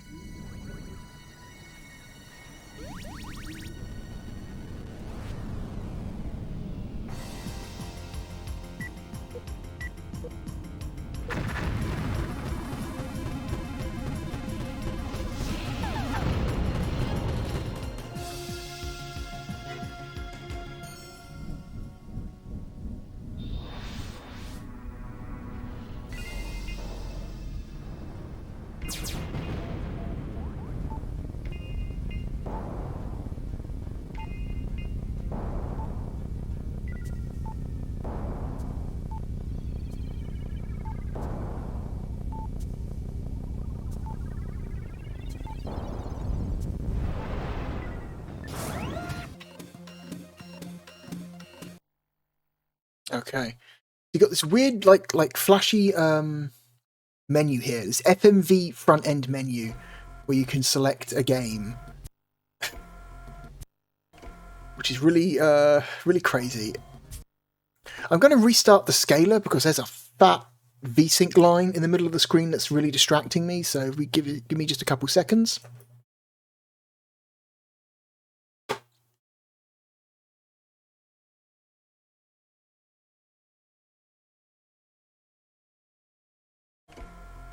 Okay, let's dealt with that for at least a little while. Okay, let's just do them in order, shall we? E for options. Okay, she got some little options for each game. Ships to start for game messages in English. So you got language settings for each game. Volume. Like that it goes from 6 to max. Or just completely off. Z to reset the high scores if you want to do that. Okay. Also, because it's a digital Eclipse game, there's going to be some history. Atari was founded in Get to 1972 listen to this by woman. video game pioneer Nolan Bushnell, the man who had created the first coin-operated video game, Computer Space, and had brought Pong to the masses. Although the early games were impressive simply because they existed, Atari's coin-op division truly entered a golden age in the late 70s and early 80s, when titles like Asteroids, Battlezone, and Tempest ruled the arcades. In this package are arcade-perfect conversions of 6 of those great games: Super Breakout, Battlezone, Tempest, Missile Command, Asteroids, and Centipede. Together, these games have grossed hundreds of millions of dollars in arcades across the world, and thanks to special emulation technology from Digital Eclipse, you can now play the games on your console system exactly as they were in the arcade. Even the bugs are still there. Wow, okay. Just playing the games doesn't do them historical justice, which is why we've provided background information and exclusive insight into the games from the creative geniuses behind them. Ed Logg, who created Asteroids, Super Breakout, and was co-creator of Centipede with Donna Bailey; Dave Toyer, who created Tempest and Missile Command; and Ed Rotberg, designer and programmer of Battlezone. What was it like at Atari during this golden age? How could so many great games come from one company? As Ed Rotberg explains, the people had a lot to do with it. I think one of the really wonderful things about having been at Atari during that period of time of the late 70s, early 80s was the people that worked there. The entire group of people, and not just as individuals, but we not only worked together, but we socialized together, we played together. It was a real camaraderie that I've never seen quite duplicated to that extent anywhere else.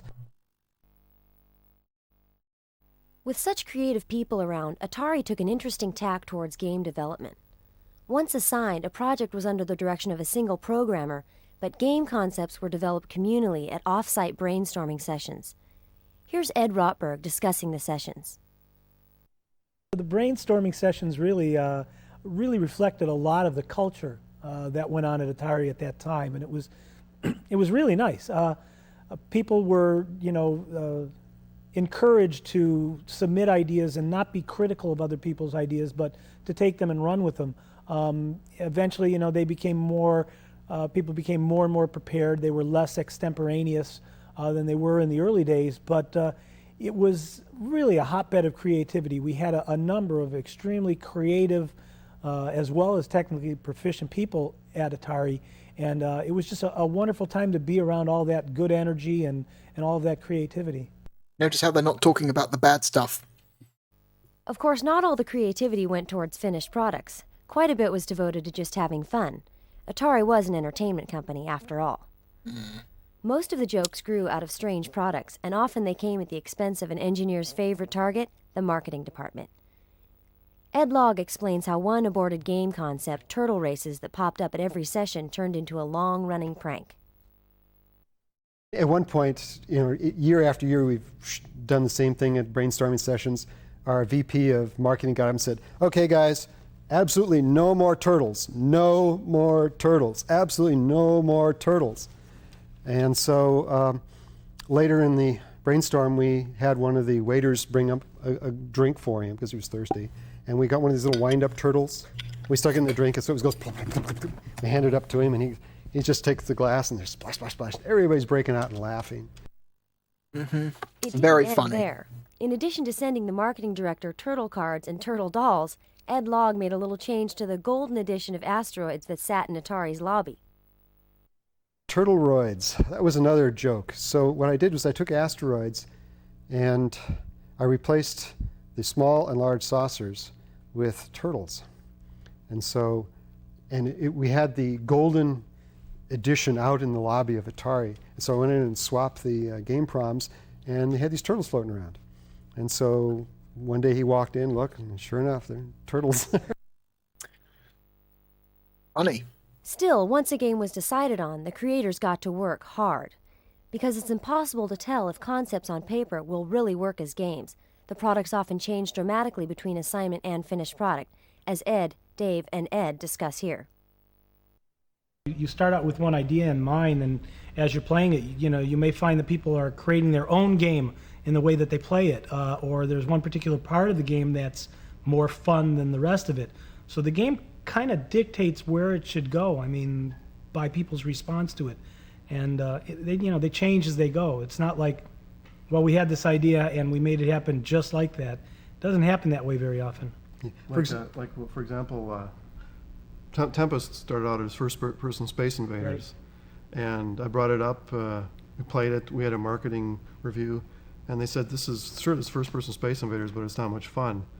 Do you have any ideas, Dave?" And I says, "Well, I got this idea where there's this hole in the ground and there's monsters coming out, and I can make this thing into that hole in the ground nightmare." And so they came back like 2 weeks later, and they said, "This is fun. Let's do this." And that was Tempest. I had another case too. Centipede was originally, all the mushrooms were fixed position. You couldn't shoot them, and there weren't anything to create them. And it was Dan Vanner, a VP, during one of the reviews said, "Isn't there some way we can, shoot the mushrooms?" Because he wanted to shoot the mushrooms, get them out of the way. And I said, well, if I shoot the mushrooms, I'm going to have somebody create them, and probably another person that eats them up, and so on. And that's basically how it came about. All the spider could eat the mushrooms. This was made long enough ago that a lot of these people are probably dead. A certain number of shots to get rid of it. And so that's how the game developed. And once I added that, it was suddenly, this is fun. Even after a game was mostly done, it was still possible to make changes. That's where the field tests came in. In field tests, which are still done today with new coin ops, a prototype version of the game is secretly shipped to an Today, arcade to meaning judge players' 1998. reactions. If they're good, the game moves into production. If not, the project is either killed or revamped. The period just before an initial field test is the most stressful in the development cycle. To kill yourself to get your game ready for the field test. I mean, you'd work around the clock, sometimes 3-4 days in a row without sleeping. And when those results would come in, it was, it was worth it. It's like you'd look at them, and if they were good, it was like, wow, this is the best feeling in the world. And if they were not so good, what can I do? In fact, for Ed Logg, it was the most important element in the entire development cycle of the game. For me, the most important was field test, where you can walk up, and if the kid puts his money in, sort of gets frustrated, but puts his money back in again, that's okay. I got him. When they had to put a sign on your game that said maximum two plays per person, then you knew you had a hit. That's right. Yeah. It's also interesting to go to a field test and find all your competitors there checking out your product. Yep. That was always a good sign too. Well, it's a good and bad sign, because that means they know about it. They know where you're testing, which is, bad. But the other part is they're so interested in your game, they're out there taking pictures, videotapes, and sending them back to their headquarters. Even in the midst of this most difficult time in the development of the game, in such a stressful environment, the engineers never lost their sense of humor. One of the guys had worked all night on his video game, and they had a field tested the next afternoon, and they threw it in the back of the pickup, went screaming all the way to They didn't strap it down. They didn't strap it down good enough. They went around a corner. The game went over the backside of the truck and smashed in a million pieces. It was great. They brought back the parts, and they put them back in the lab. And I took a piece of paper and I wrote "failed field test" and slapped it on there. Of course, making light of the occasional disaster wasn't the only way the engineers let off steam. There was plenty of fun to be had in the labs as well. Oh, one of the engineers was working on a new PC board, and so one of the guys decided, to pull a little prank on him. And after Dave had gone home, this other gentleman, who shall remain nameless, wired up a flash bulb, a flash cube, to the bottom side of the board, hooking it up to plus 12 in ground, so that the next morning when Dave came in and plugged his board in, he got this huge flash and puff of smoke out from the bottom of his board, and caused immediate panic. One of the better consequences of having a lab full of game designers was that, in addition to endless streams of practical jokes, the creators had instant access to some very tough testers. Ed Rotberg explains. One way you can really tell that a game is exciting, a game is going to be successful, is if people are playing it in the lab. Of course, sometimes a game got too popular. In early prototypes, there was only one copy of the game in existence, and if you had to keep shooing people off your development hardware, it could get annoying. This very situation led to a legendary Atari development prank. Ed was constantly having to kick people, and in particular Owen Rubin, off of his asteroid station so that he could work on it. And so Owen would stay late at night, and he would fill up the high score table with his initials. And everybody was getting tired of this, so Ed put in some code to check for all the variations of Owen Rubin's initials, and whenever he would put it would put in Ed's initials instead. He came back and said, hey, I think there's a bug in your program. I stuck my name and my initials in and it didn't show up. And so we let it go on for a day or two and finally told him. As hard as they played, the creators of these games worked even harder. T-shirts are cool. The limits of their physical and mental endurance. Dave Toyer recounts how the desire to create a great game could lead to total exhaustion. The way I like to work best is when I can really get into it and just sort of you load your mind up with everything that has to be done in that part of your program, and it's hard to get into that state of mind, and once you get there, I hate to leave. So I basically threw out the 24-hour day and would just work until I get so tired I couldn't stay awake anymore, and then go home and sleep, then come back and go to work. But the worst times, or the Not a good way to live. times were just before a field test, sometimes when I'd go for 3 or 4 days without any sleep. Not a I good... remember one time I had a field test on Friday and I'd been up for 4 days in a row, and I actually got the game ready to go, but I was so tired I couldn't work the machine that burned the ROMs anymore because I couldn't remember how to punch the buttons on the keyboard. So I had to invite one of my buddies in to work the keys, and I just had to sort of say, okay, you do this and this, and he worked the buttons for me. It's a good thing they had all that In the cocaine. end, though, the hard work more than paid off. Nearly 20 years later, the popularity of these classic Atari games is as high as it ever was. Now, with this collection, we can again enjoy these classic titles. As for Ed, Dave, and Ed, all are still involved in some way with the game industry. How do they feel about all the interest people still have in their early work? Ed Rotberg sums it up best. I get email from people who found me on the web or somehow or another and found out an address, and they tell me how much they enjoyed the game, and it feels great. Well beyond any money that might have been made, and believe me, it wasn't that much. Just to have people know that people had some fun, and enjoyed something you did, that you created, is one of the best feelings in the world. Ed Logg, with help from Donna Bailey, created Centipede in 1981. With easy trackball control and perfectly balanced difficulty, it quickly became one of the most popular games of all time. At one point, Atari even raised the price of the unit in an attempt to kill sales and make way for the production of other games. The result? The game kept selling, and in the end, it was in production for over a year, one of the longest coin-op production runs of all time.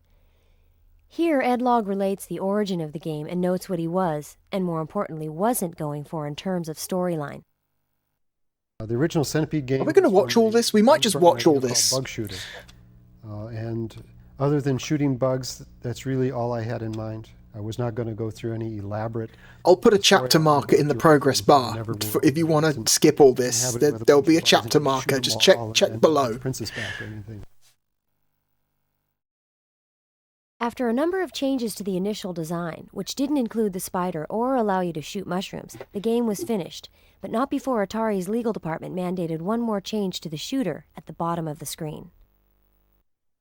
Originally, it was supposed to be the Atari insignia, which is the two things and the bow in the middle. And the lawyers came back and said, looks too much like the Atari logo, and the fact that you shoot that center thing out, that kills our trademark. Can't do that. Okay, so I changed it a little bit. Savvy gamers may have noticed that in the game's graphics set, there's a grasshopper that never actually appears in the game. Here, Ed reveals the reason for the grasshopper and why it was never implemented. There's an interesting story about the grasshopper in Centipede. I've actually received letters, people from players saying, "Hey, there's a centipede in the graphics. There's a grasshopper in centipede's graphics. Where does it show up? How do I get it?" And actually, the grasshopper was done initially because it was supposed to hop out, like the spider, and try to hop where you were, because I was afraid people would stay in a particular spot and just hide in a little corner and stay there.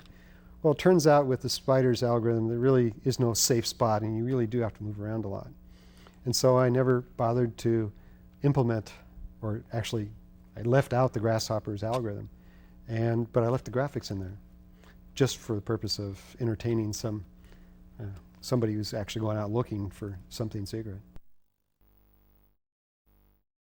Log prides himself on his bug-free code, but there is one bug in a version of Centipede. In the game, as you advance, the area that the spider roams in shrinks, making him more dangerous.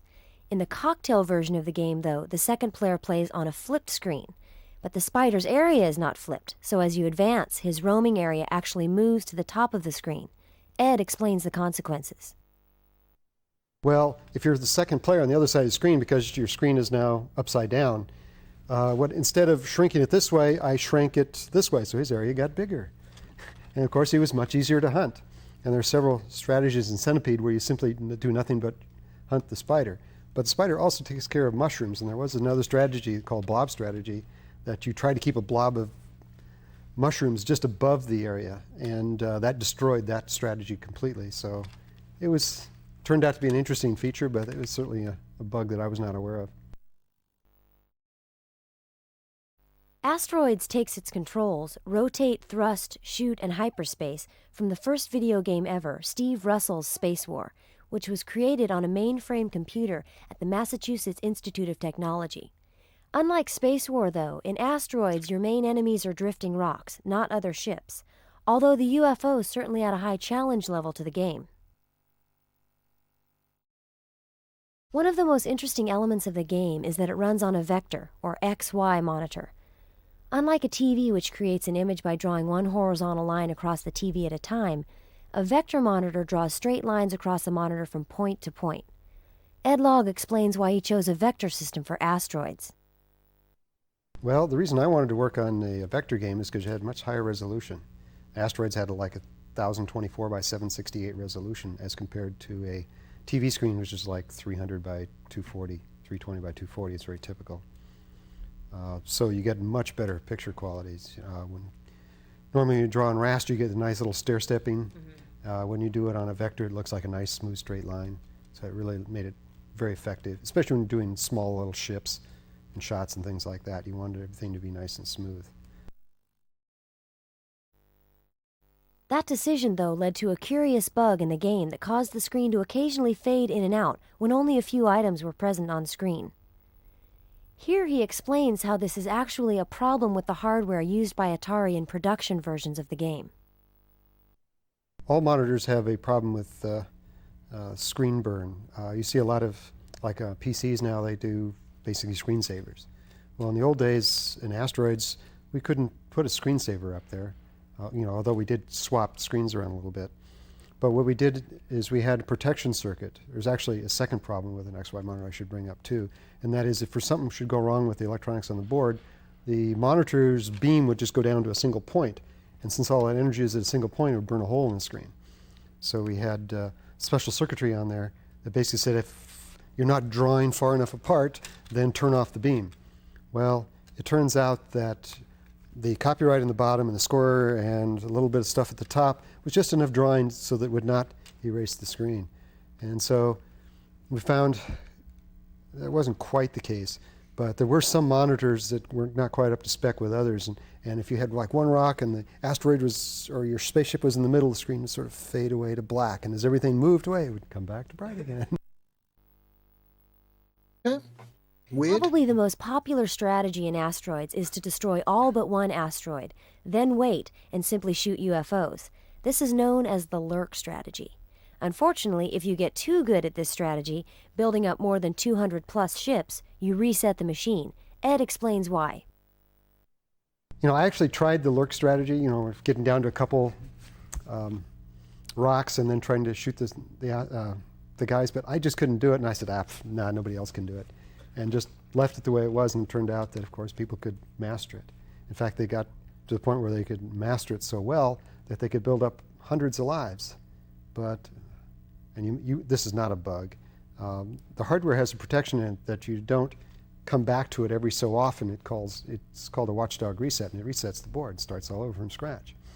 But if I spend all this time drawing all the ships across the screen, all your extra lives, it basically runs out of time and causes a reset. So if the guy builds up too many extra lives, of course the board would reset. On a personal note, asteroids may have been instrumental in getting Ed together with his wife. Fuck is that? He recounts the story of how it introduced him to his future wife at an Atari Christmas party. It's a fucked up Halloween costume. And basically introduced me as, here's the best video game designer in the world, And she was impressed because she always liked asteroids. But we started dating about probably 7 months later, 8 months later. And we're married now. The marriage has led to one interesting consequence in Ed's substantial coin-op game collection, which includes all his games, as well as some prototypes and other favorites like Robotron. And it turns out I met my wife, and she had an asteroids game as well. So we actually have 2 asteroids games at home. Wow. One is hers and one's mine. Ed Rotberg's Battlezone, one of the first 3D games ever, is still a favorite anywhere it can be found. Games ever is still a favorite anywhere it can be found. Games ever is still a favorite anywhere it can be found. Games ever is still a favorite anywhere it can be found. Games ever is still a favorite anywhere it can be found. Reset. Okay, let's Okay,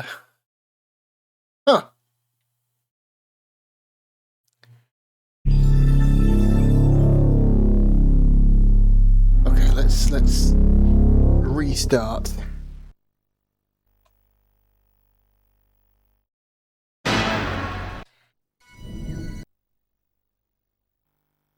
Where were we? Battlezone.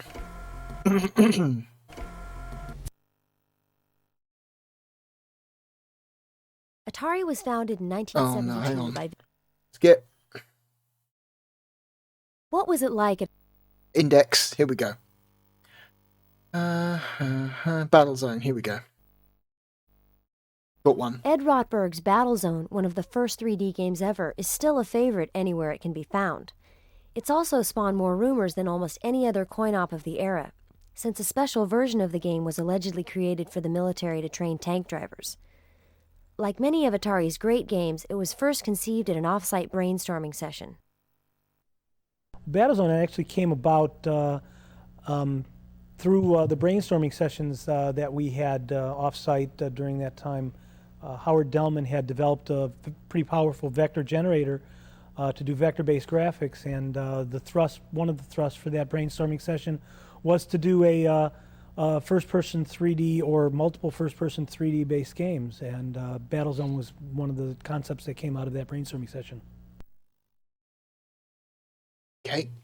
One of the rumors among gamers at the time Battlezone was released was that it was actually possible Battlezone was released. Was that it was actually possible Battlezone was Oh, released. come on. Was that it was actually possible Battlezone... This is silly. Why is it doing this now? Is it going to get hung up on every single audio file now? That's weird. If it does it again, we won't keep doing this. We'll try one more time. We'll try one more time. Hang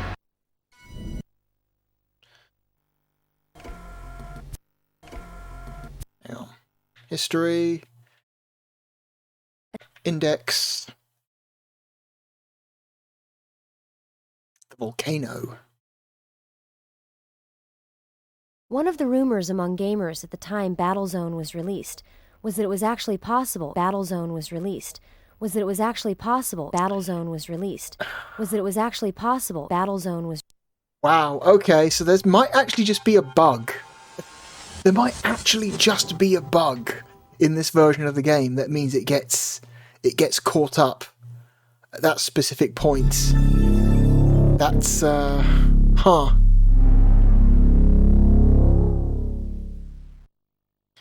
Okay. That's weird. Atari was founded. Hang on. Let's skip over that. Tempest. Yeah, if he does it again, we'll just stop. Toyer's attempt to create a first-person version of Space Invaders led to what many people consider one of the seminal video games of all time. Abstract, space-themed, challenging, and totally addictive, the game boasted a unique dial controller, color vector graphics, and some of the fastest gameplay yet seen. For all its pluses, though, the game almost didn't make it through its first marketing review. Dave Toyer recounts the journey the game took from concept to final design. Well, Tempest started out as first-person Space Invaders. I thought, well, Space Invaders was one of my favorite games. And I thought, well, if I do first-person Space Invaders, that'll be a blast. So I whipped it together and had a marketing review on it. And we all played it, and it was okay, but it wasn't a lot of fun. And so right there at that meeting, we said, well, should we kill it?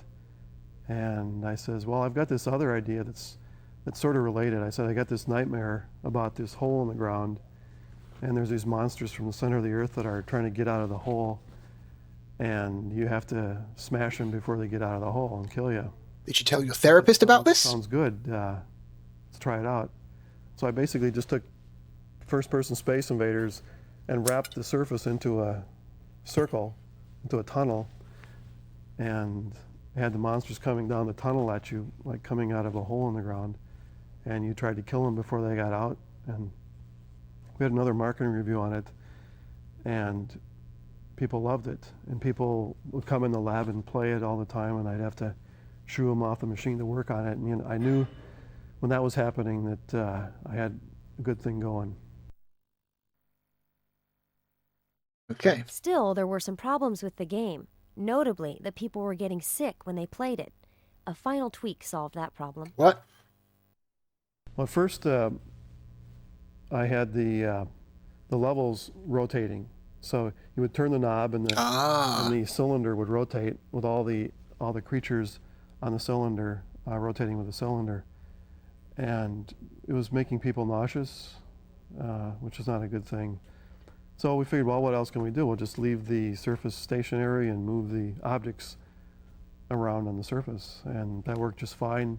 And it was less computationally intensive on top of it, so that solved the nausea problem. Okay.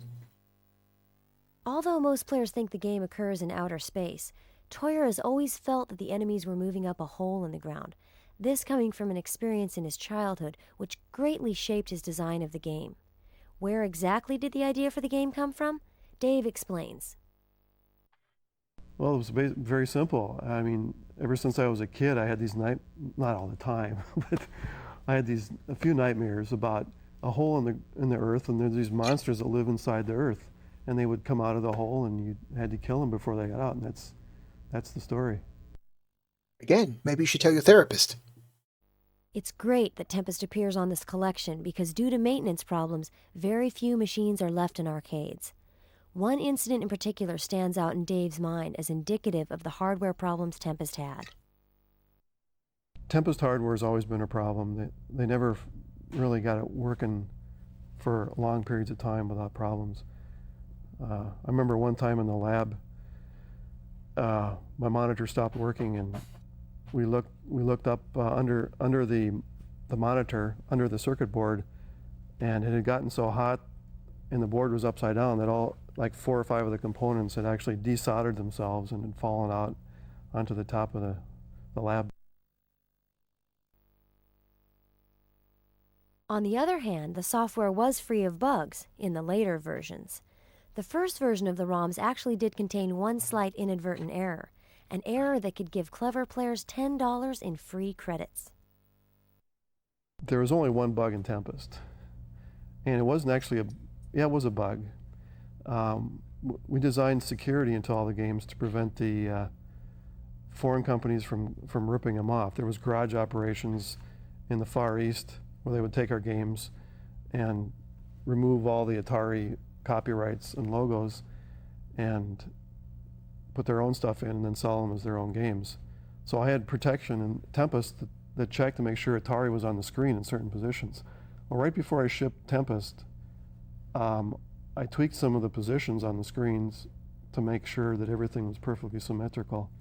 And I forgot to change one of the checks on that position. And the copy protection then went in and detected that this thing was a little off and set up a time bomb that happened 10 minutes later.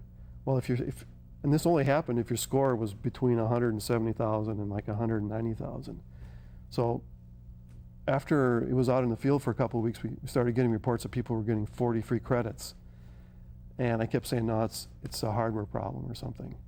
Well, the hardware analyzer actually caught it in the act of me giving the player 40 credits.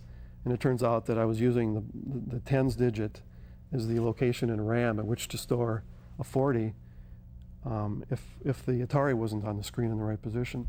So that spread around, and pretty soon expert players were getting 40 free credits just by nailing the score. Genuinely interesting. Tempest is certainly one of the best-loved games of all times, although Toyer now is no longer directly involved in making games. His latest project is an award-winning development tool, a product that makes doing computer graphic chores far easier for game artists and others. However, he is still enthused by the excitement that his game has generated and the amount of pleasure he has brought to gamers worldwide. I really get a kick out of seeing people still playing Tempest. Every once in a while I get email from somebody saying, you know, I spent all my college tuition on playing your game. Yeah, that's great. So, I mean, the whole point of what I did was to let people have a good time and just get away from the frustrations of normal life and just relax, or maybe not relax, maybe just, I guess it's not very relaxing, but just get into another state of mind and forget about all your problems and just blow things up. Dave is still alive. He's 70 years old. No game better symbolized the Cold War tensions that overshadowed the golden age of Atari than Missile Command, a title where wave after wave of Soviet MIRVs rained down as you gallantly manned 3 ABM batteries to defend the cities of your country. With pinpoint trackball control, the game enables users to overcome seemingly overwhelming odds, creating a feeling of total desperation in the player. As Dave Toyer explains, the concept captivated him from the start. Missile Command, I was working on 4-player soccer, and Steve Calfee, the software manager, called me into his office and said, Dave, we'd like you to, after you finish this game, to work on a new game where the Russians are invading the US, and there's this radar screen and you can see the missiles coming in, and you have to defend the country. And he said, just think about that for your next game. And when I walked out of his office, my spine was just tingling, because I knew that this was like, wow, this is like a great idea. This is going to be great, and it's going to be fun. Still, the game underwent a number of design simplifications before the final version shipped. Dave explains the progress of the game from concept to completion. It was much more complicated to start with. There was going to be a coast specific to wherever the game was located to make it more relevant to who was playing. There was city names. There was railroads supplying the cities from factories, and we actually implemented all that stuff. And so you could blow up the railroads, you know, but it was too complicated. So to make it simple, we got rid of everything except for the cities and the bases. And it turns out that was the right way to do it. Those changes led to a simpler game with a more dedicated focus from the start. However, one of the major simplifications in the game didn't occur until after the initial field test. The first Missile Command that we field tested had a huge panel on the top with flashing lights and related to the gameplay. Oh, really? Yeah. It was about this big, or maybe this big. And we found that it distracted people, because when they're playing the game, they're looking up to try to see these status lights and stuff. So we just chopped off the whole top of the cabinet, saved ourselves a lot of money, and didn't hurt the gameplay any. One of most gamers' favorite elements of the game is the way that explosions cause multiple reactions. Balancing that element of the game was essential to its success. Well, the nice thing about that feature was that it gave you a lot more power than just little quick explosions. So one of the important things about timing the game or tuning the game was to get the length of the explosions right, because if they were too quick, you wouldn't have that extra power of the cloud actually blowing up other incoming missiles. The fratricide of incoming missiles was key to most players' strategies, including Toyer's. The strategy I used in Missile Command was to lay out a pattern of missiles. It would make a cloud across the center of the screen, and the incoming missiles would hit the cloud and blow up and form a secondary cloud. And you could have secondary and tertiary reactions where you could just sit back and watch, sort of like when you play pinball, where you can sit back and watch after you hit the flippers. Over the years, Missile Command has become synonymous with video games and featured in numerous TV shows and movies. For Toyer, though, one incident stands out. Well, one of the things that gave me a rush was seeing Missile Command in Terminator 2, because I love Schwarzenegger's movies, and I love especially his Terminator movies. And Thematically appropriate as well. Missile Command in the second movie was a blast.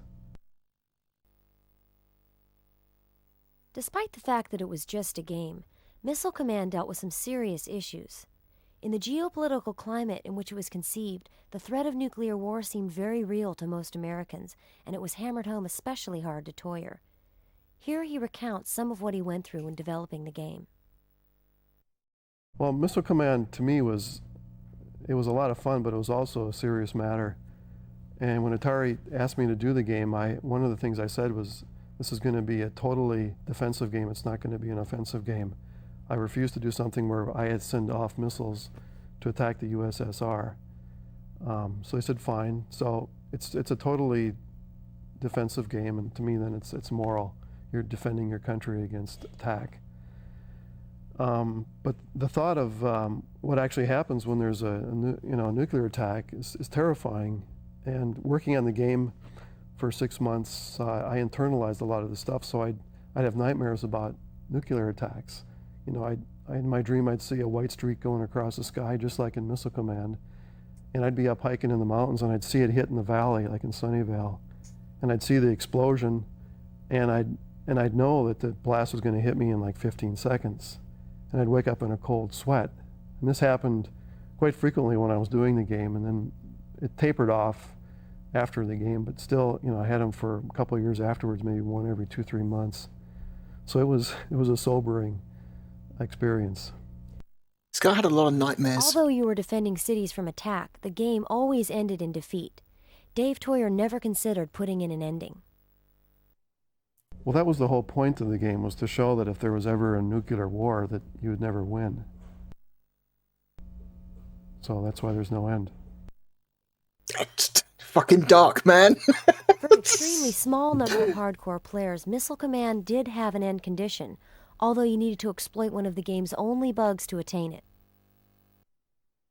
Missile Command is pretty free of bugs. The only one I know about is that if you get up around 820,000 points, I think it gives you like an infinite number of cities. But no, I don't. There's very few people that can get it up that high. Did he ever expect anyone to be able to exploit the bug? Not at all. But he was extremely impressed by the skill that those super players displayed. I was surprised to see how good people got at the games, because in the laboratories, people from the company would come in and play them. We thought, wow, that guy's good. Then we put it out there and have this huge population playing it. And just to see some people that were so good at something,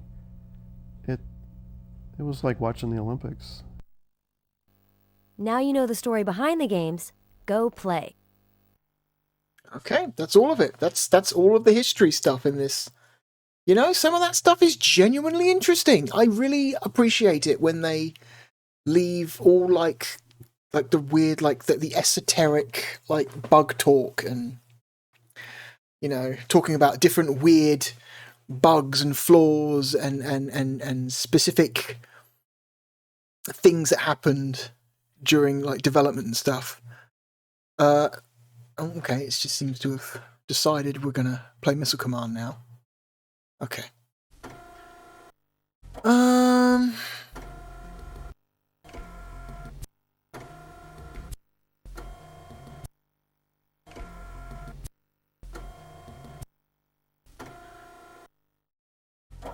Which one should we play first? Let's do Centipede first. So, a lot of these games are compatible with alternative peripherals.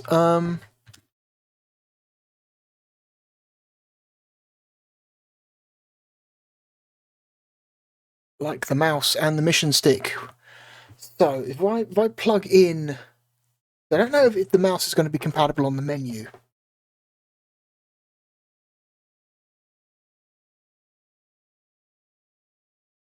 It is. Okay. Okay, the mouse is compatible on the menu, which is good. So...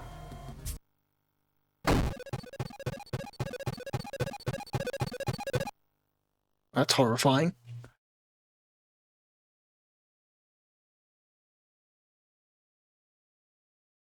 Okay. We've got this game option. Continue, exit, reset emulator, save high scores, and you can switch games from within each game, which is cool. Lives to start. Let's go to 5. Bonus life every 12,000. Bucket 10,000. Game difficulty easy. These old arcade games are viciously hard.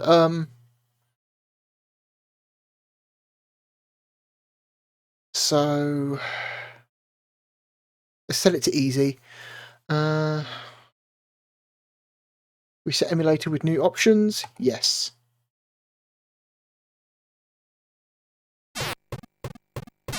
So now I'm actually controlling this thing with the mouse. Because this game was a trackball game in the arcade, so... Lacking an actual trackball, a mouse is probably the most... Fuck. Trying to go under the spider. A mouse is probably the most... accurate way to play it without an actual trackball.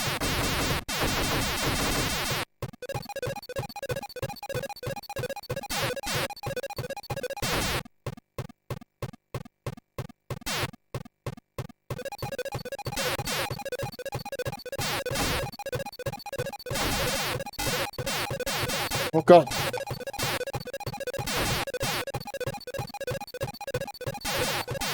Are these things fucking multiplying? They are. They're fucking multiplying, man.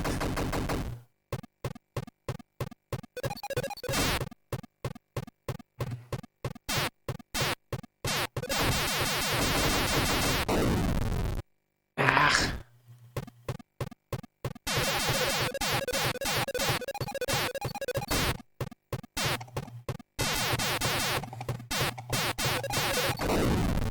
Fuck.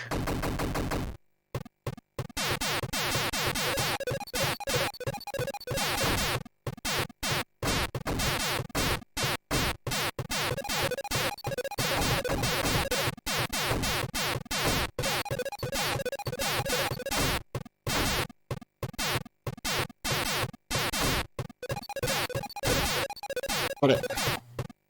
Okay. Spider gets faster. Colours change.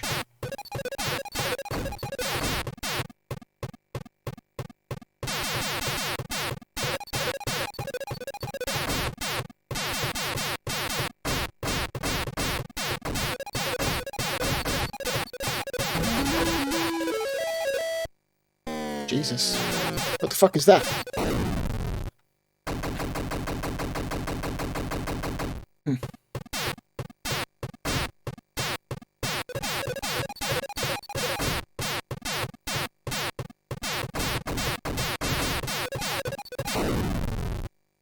Keep thinking I can get under the spider before it comes low enough to touch me, but I was wrong. So I had a version of Centipede when I was very, very young. I think I was about 4 years old. That would have put me what? So my introduction to video games was very delayed but accelerated. So when I was 4, which would have been 1991, I believe, my parents bought me a second-hand Atari 2600, and it was one of the old classic ones, one of the ones with the wood grain on it. And they got me, I had 3 games for it, and that was my very first video game I ever played, was this second-hand Atari 2600 when I was 4 years old. And I had 3 games. It was Centipede, Space Invaders, and the Atari 2600 port of Mario Brothers. That's right. Nintendo put the original Mario... I don't know if it was Nintendo, but someone put the original Mario Brothers onto the 2600 officially. It was an officially licensed product. And those were the 3 games I had. And Centipede was probably the game of the 3 that I played the least, because I think it was like the most stressful for me, because there was too much shit moving on screen. Like Space Invaders was like easy to understand as a 4-year-old, because you move the thing at the bottom of the screen, you move back and forwards, you shoot the spaceships, you dodge the shots. Easy to understand. Mario Brothers, you're running around on platforms, you're avoiding, enemies, and you're hitting the platforms beneath enemies to flip them over. Again, relatively easy to understand. Centipede is a fucking nightmare for a 4-year-old child to try and comprehend and get good at. So that was the one I did not play very much. Did not have that Atari for very long. I think I had that for about a year. And then, so family members had Master Systems and Mega Drives, so I moved on to, had access to those around the same time. And also, I think like a year or less than a year after I got this second-hand Atari, my dad brought home a second-hand Commodore 64. So you can see I'm like stuck with like an Atari like 2600 in like 1991, but less than a year later I have access to a Commodore 64 and a bunch of games, and like less than a year after that I have access to like a Master System, and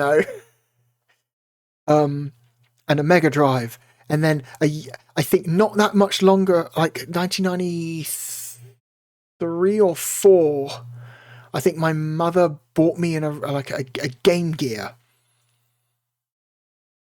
And then I think 6 months after I got that Game Gear, it broke. And then my next birthday, my mother got me a Game Boy. So you can see, like, I start like way behind everyone else, but I am getting through them really fucking quickly. In the space of like 5 years, I go from like an Atari 2600 to a Commodore 64 to a Master System to a Game Gear, to a Game Gear to a Mega Drive to a Game Boy, and then eventually to a PlayStation. By the time I'm 10, it's very accelerated. So unlike a lot of people my own age, I played a lot of much older games than they did, as well as contemporary stuff. Anyway, Centipede, that seems like a perfectly, decent representation of Centipede. Okay, should we play Super Breakout? Does the mouse work with Super Breakout? Oh, it does. We do have analog support for Super Breakout. Okay, I'm going to go ahead and say that owning a mouse is a must for this game, for this collection, because it appears to be,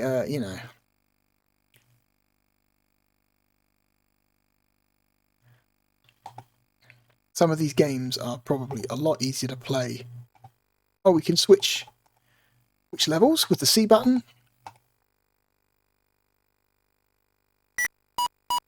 I've got 2 balls.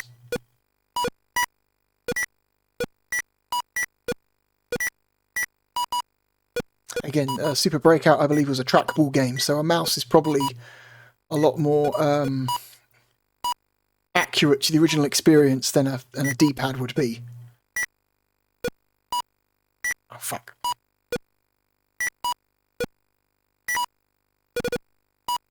Ugh, fuck. Still hard, though. Ugh. Damn it. Fuck. Okay, this mouse is very sensitive.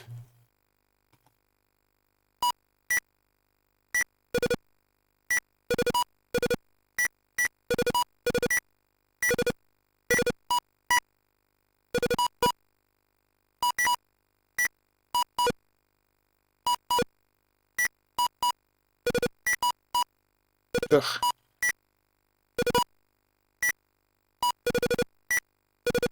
Oh, this thing got fast.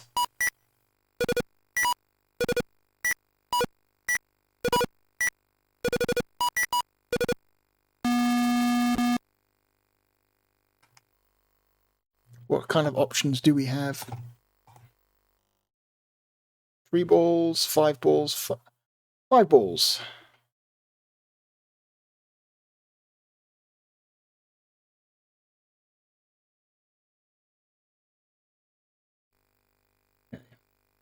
What have we got? Double.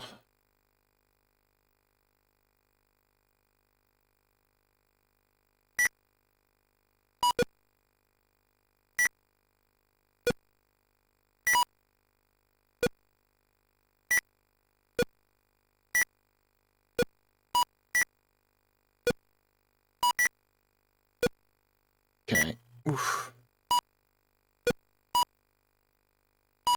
Oh, fuck.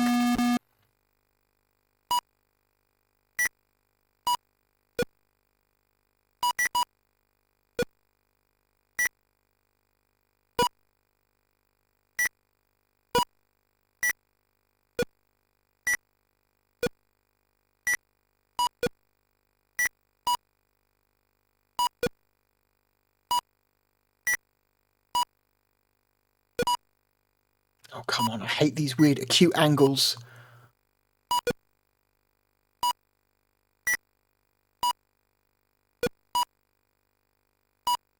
Fuck. Whoa, wait.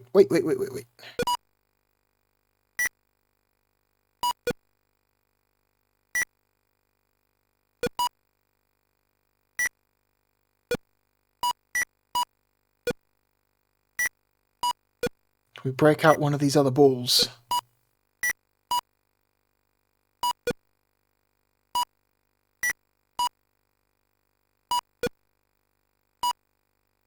Oh, fuck. No, I guess not.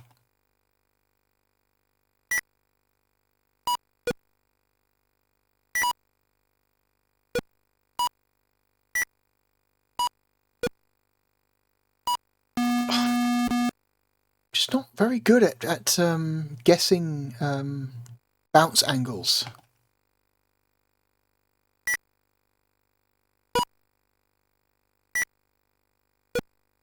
Also, it's weird that the game randomizes the sections of wall that you've broken every time you have to restart with a new ball.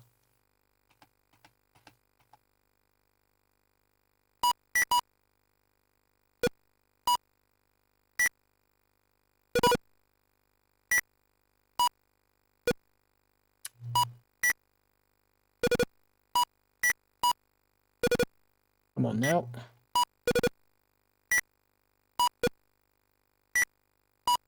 Fuck. Also, I don't like the physics of the ball phasing through bricks. Fuck. Come on.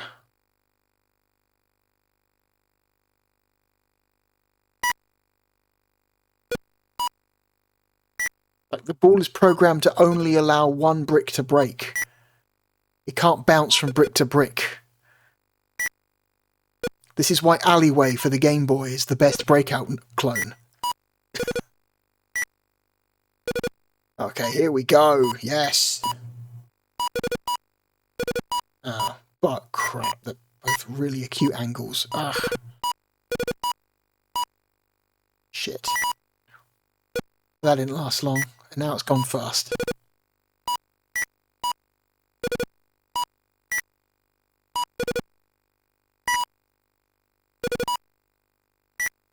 Okay.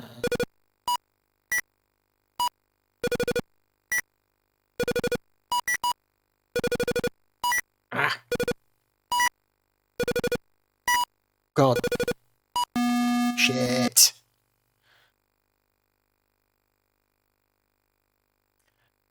Okay, give me just a moment. I will be right back. Bear with me. Okay, I have returned. Let's play a little bit more Super Breakout. Where's it coming from? It's coming from. Does the wall repair itself every time I lose a ball? Is that what's happening?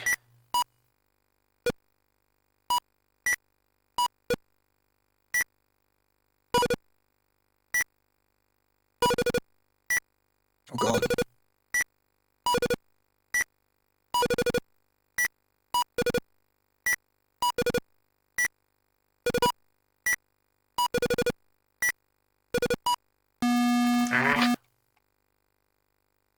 It's okay, it's definitely doing something. It's weird. It's randomizing the bricks in some way.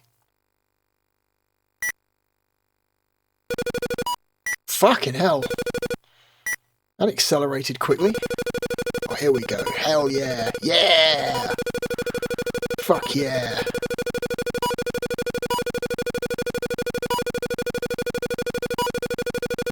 That's a horrible sound.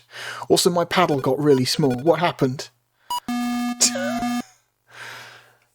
You know what? That's enough Super Breakout. We understand. I understand Super Breakout. Okay. Missile Command.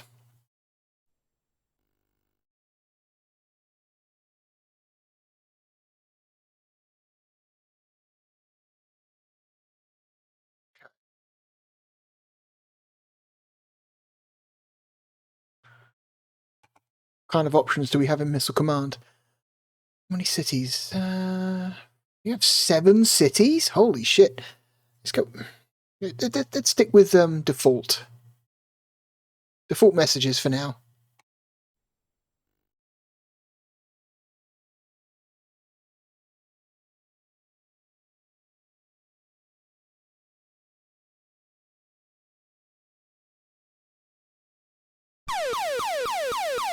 Oh, we do have mouse control. Excellent. Okay. Again, another trackball game.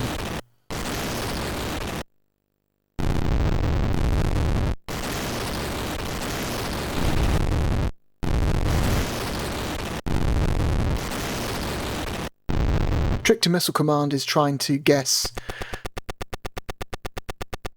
Not trying to hit the missiles, but trying to hit the area where the missiles will be.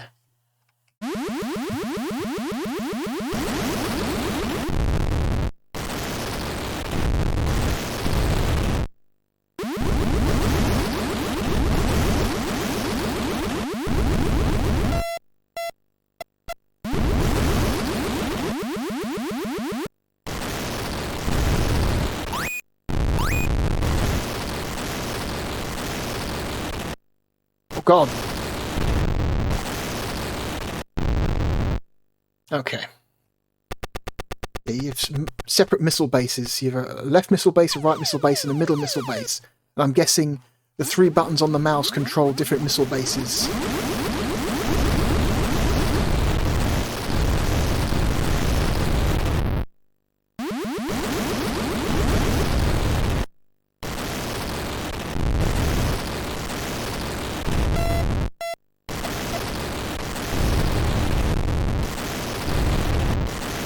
Oh god. Not good. I lost a missile base and a city. That's not good. Okay.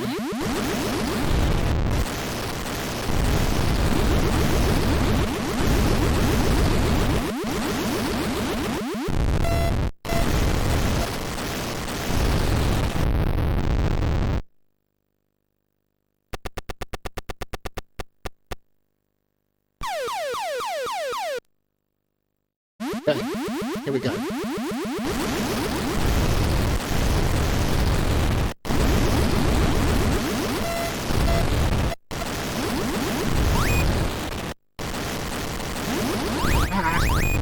Uh-oh.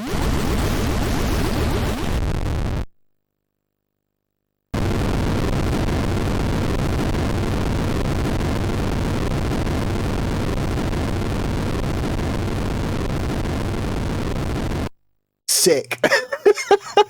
Missile Command possibly has one of the coolest game over screens of all fucking time.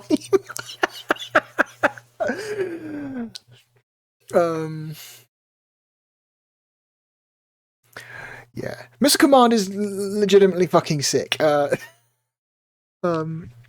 fucking game. It is brutal, intentionally so. Again, the game was designed intentionally to try and, like, you know, convince people of the impossibility of winning a nuclear war. And I feel like it does that effectively. Let's change some options. Let's increase the number of cities. No. Options. 7. Accept. Yes.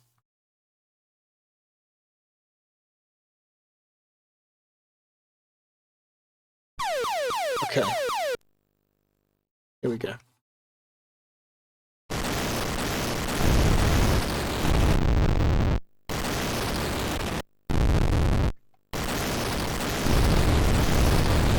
You notice that the missiles launch a lot faster from the middle base. So you want to try and spare those for as long as possible, because they're your fast missiles. You want to try and take out as many as possible with the left and right missile bases, because those are more plentiful, but they're slower.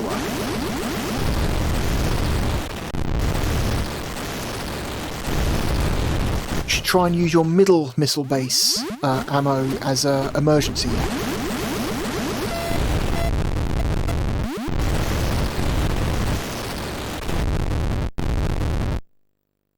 Yeah.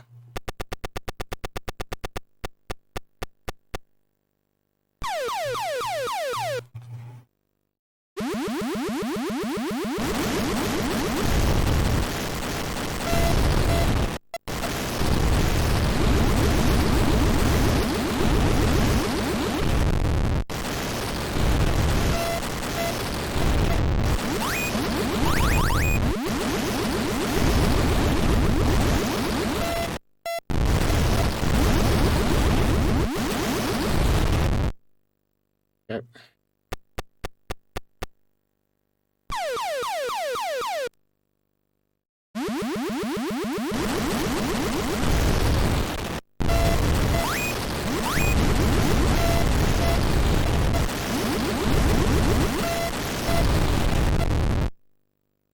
And it just gets progressively harder and harder and harder as you go. More missiles moving faster and faster and faster until you literally cannot keep up.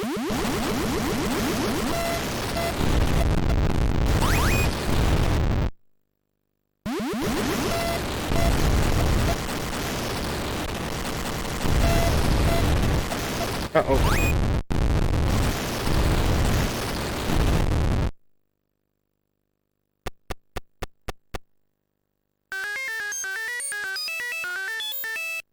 That fucking sucks. Ugh. That was horrible.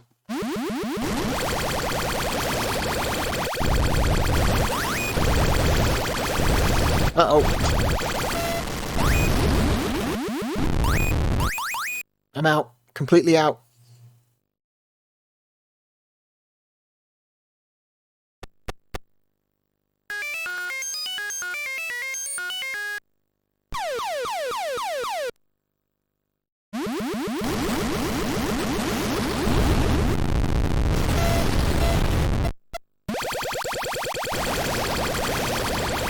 Oh god, smart bombs.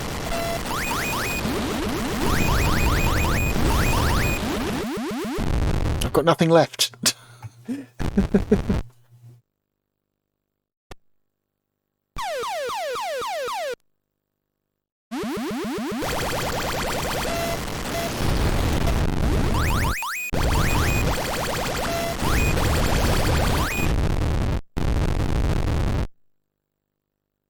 And I've run out of cities. Great score. Enter your initials. Well, B. Apparently A button was to enter, so I entered nothing.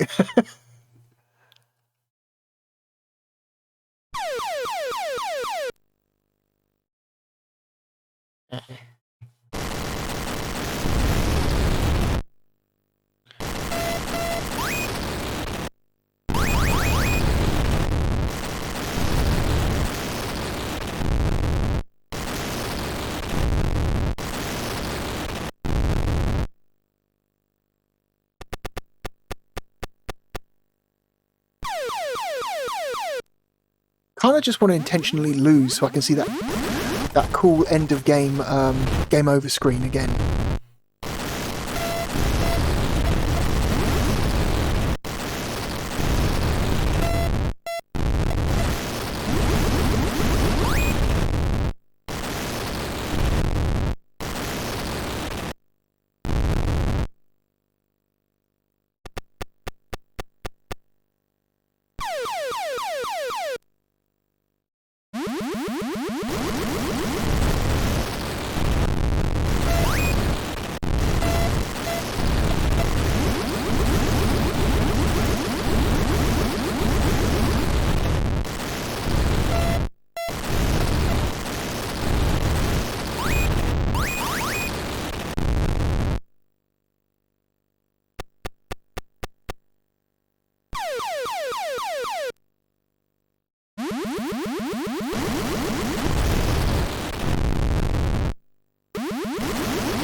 We go.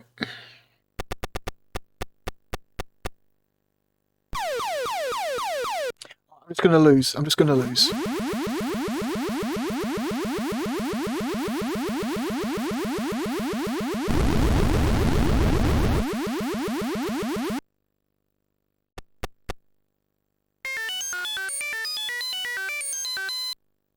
God, that noise is so awful.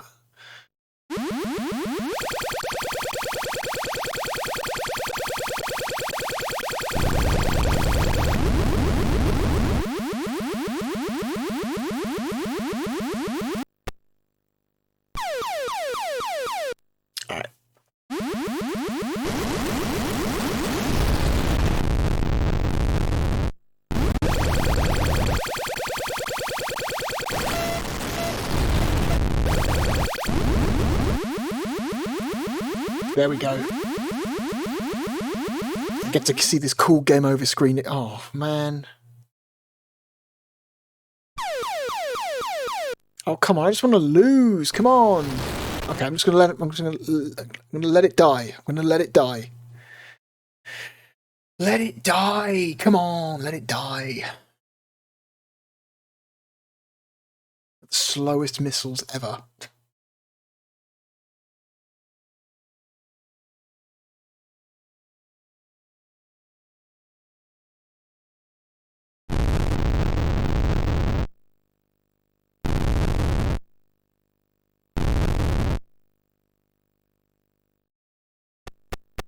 Okay.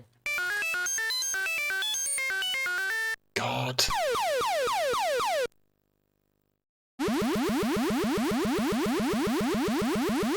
Come on, hit me.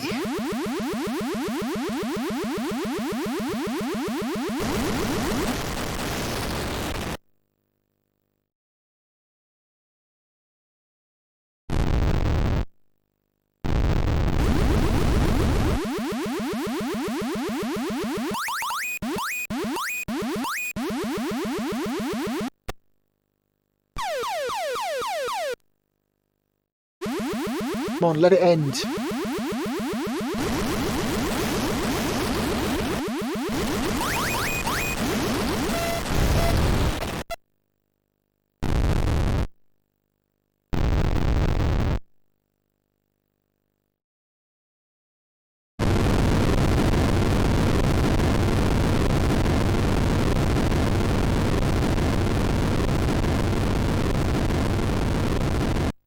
legitimately fucking sick. That's a great end game over screen. Okay, I don't think we can play Asteroids or Battlezone with the mouse. But let's play Tempest. We might be able to play Tempest with the mouse. We'll probably have to switch to a different controller for those other two.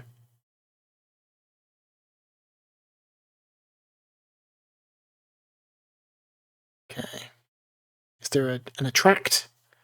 An attract mode?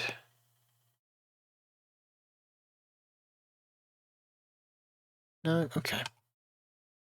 Options. Lives to start. 3.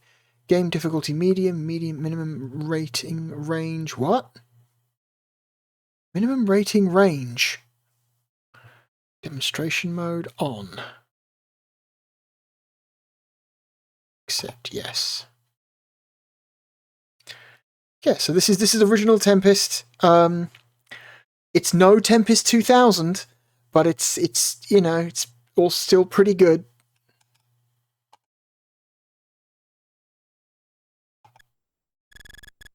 Oh, this is sensitive. Fucking hell. With spikes. Can't help but get hit by spikes. Wait. What's the shoot button? I'm hitting the A. I'm hitting the A button.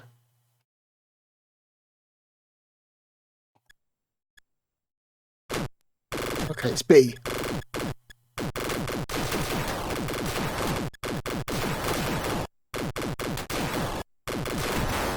Ah.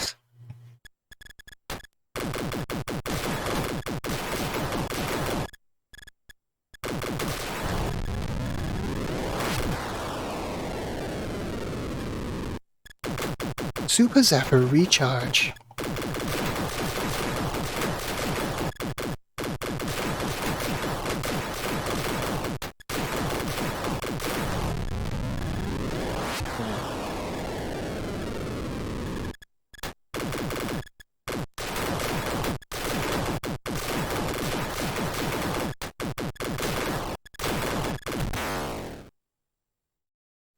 Crap.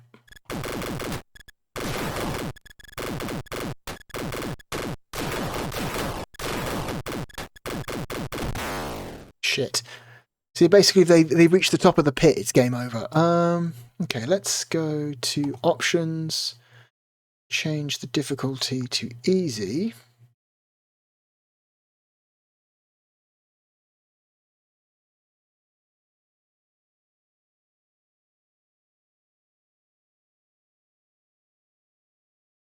Oh wow! Look, you can. Oh god, no! No! Oh man! Okay.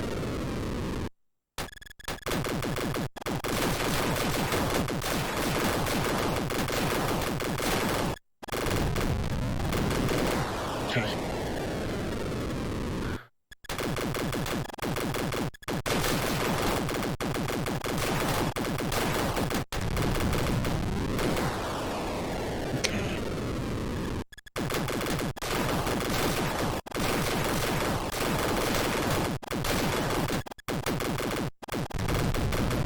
You kind of just skip a level.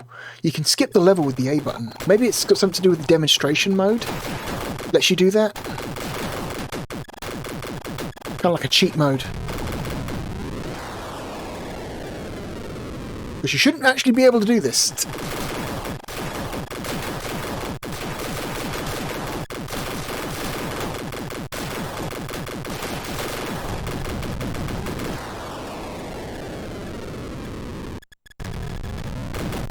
Whoops.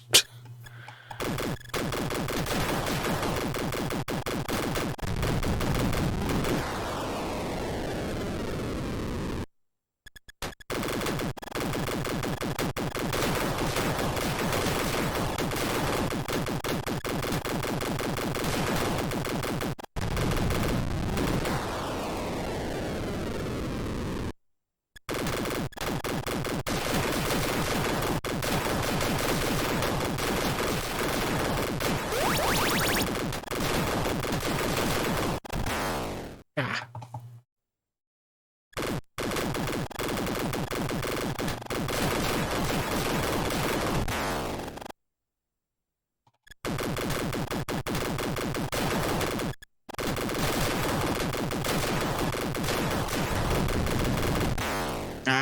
Got by a spike.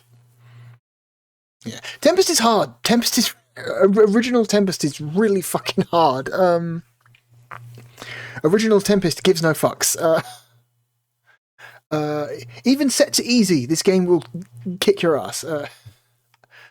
Like I said, it's no Tempest 2000, but what is? What is? Okay, I kind of want to see some of the other transitions, actually. The exit. What are these?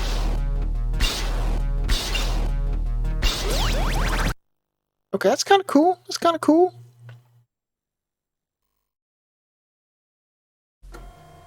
Missile command. Yep, makes sense.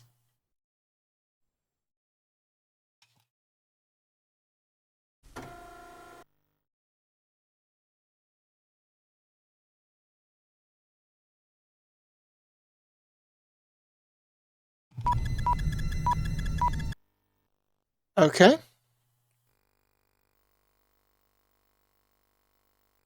some reason the A button doesn't work on that game. Okay, so we've really only got 2 games left. We've played everything else. We've got Asteroids and Battlezone, neither of which can be controlled with the mouse. Whoop. So I'm going to unplug the mouse and plug in a regular controller for Asteroids, and then for Battlezone we'll plug in the mission stick.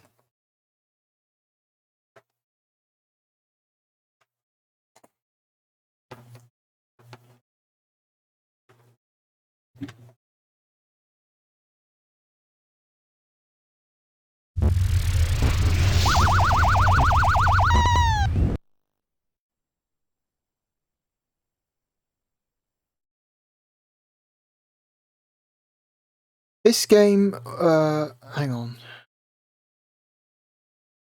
Not this game, I'm not talking about Asteroids, but this collection, I should say. The arcade's greatest hits, the Atari Collection 1, is what I'm talking about when I say this game. I'm not talking about Asteroids specifically.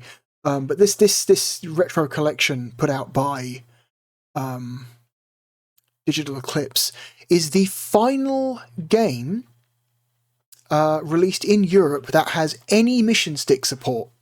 So this is going to be the last mission stick game. Let's do 4 ships. Okay. Continue.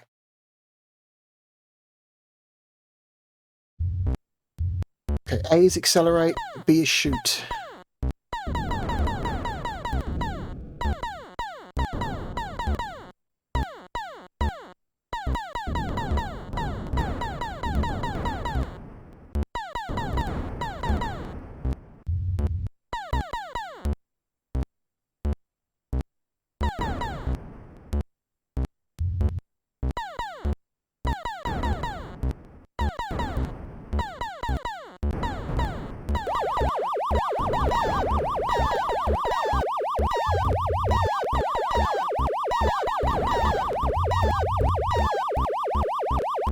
Okay, there's a hyperspace, so you can press the C button to teleport to a random spot in the field, which is something you should only do as an act of desperation because you can't control where you're going to appear. Crap.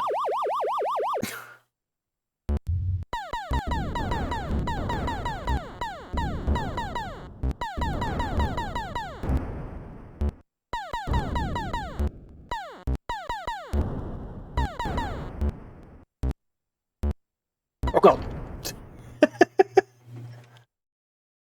I have a tendency to just kind of want to stay in one place and just shoot everything around me in this game.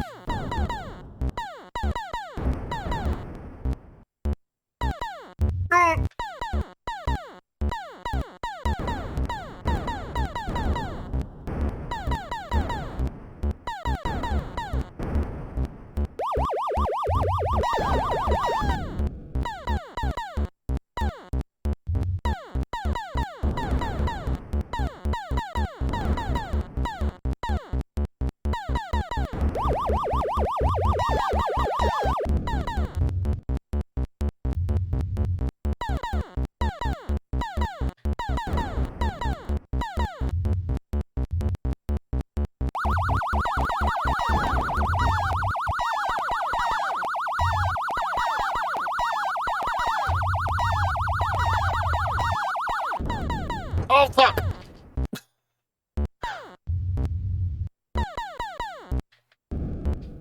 Ah.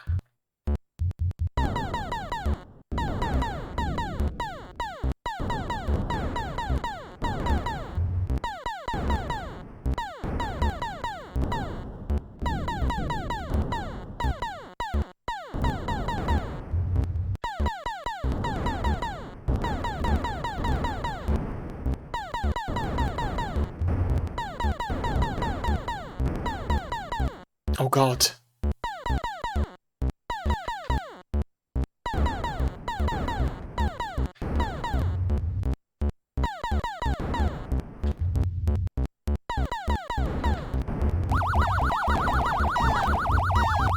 Motherfucker is gunning right for me.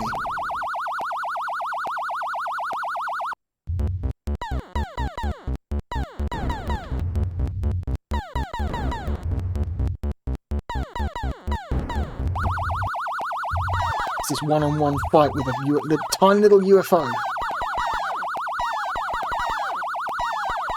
Oh, you fucker. Ah, thing's hard to hit.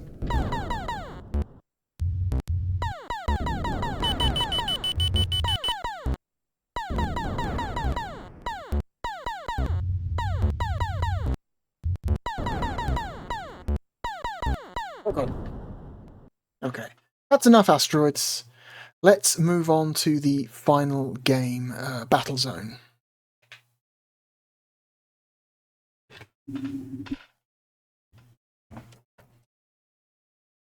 So the mission stick is apparently also compatible with Centipede, Missile Command, and Super Breakout.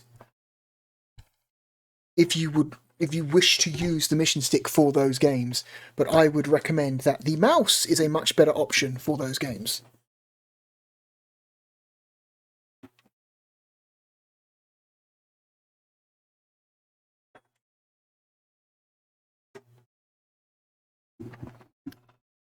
Okay, here we go. So I've got the mission stick plugged in. Options. Tanks, let's go with how many tanks? 5 tanks. Okay. Missiles after 5,000. Game messages in English. Control options. One hand. Handed? Okay. Accept. Yes. Okay. It starts.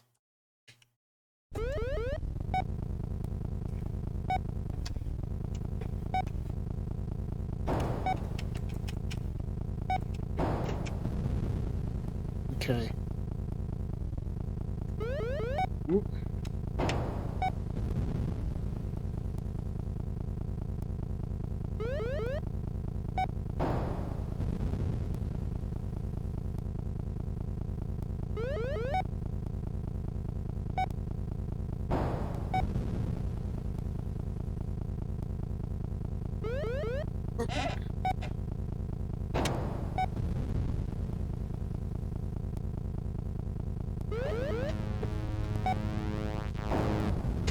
Oh god, what the fuck was that coming at me?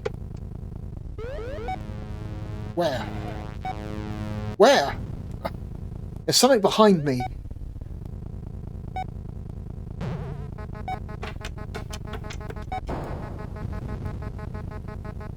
Horizon blocked by object. God, you have such an incredibly low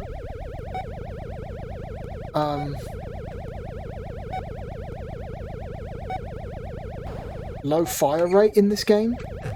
So if something comes at you quickly, your ability to turn around and shoot it is really limited. Jesus.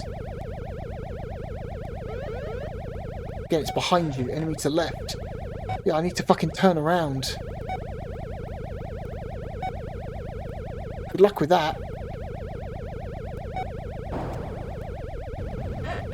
There we go.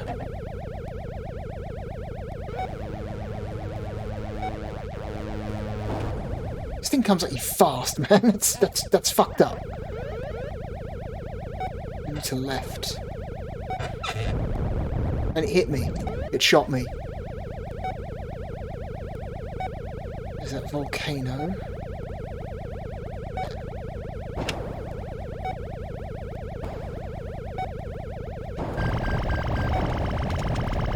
Ah.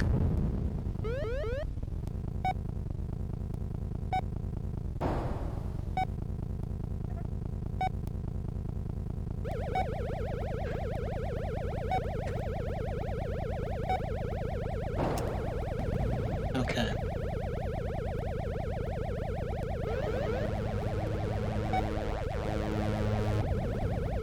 That thing's fast. You cannot outmaneuver that shit, man. It's okay.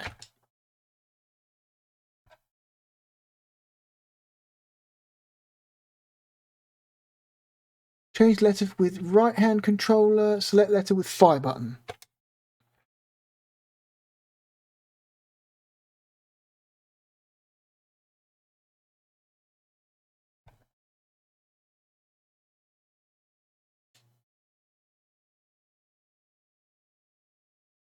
We go.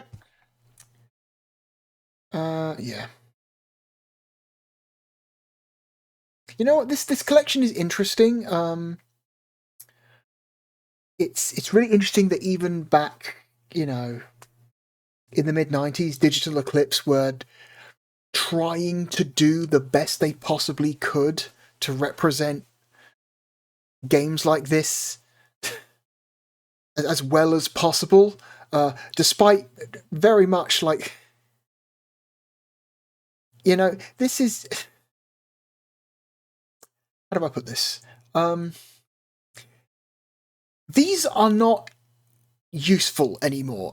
We have become a lot better, a lot better at replicating the look and feel of old video games. The emulation,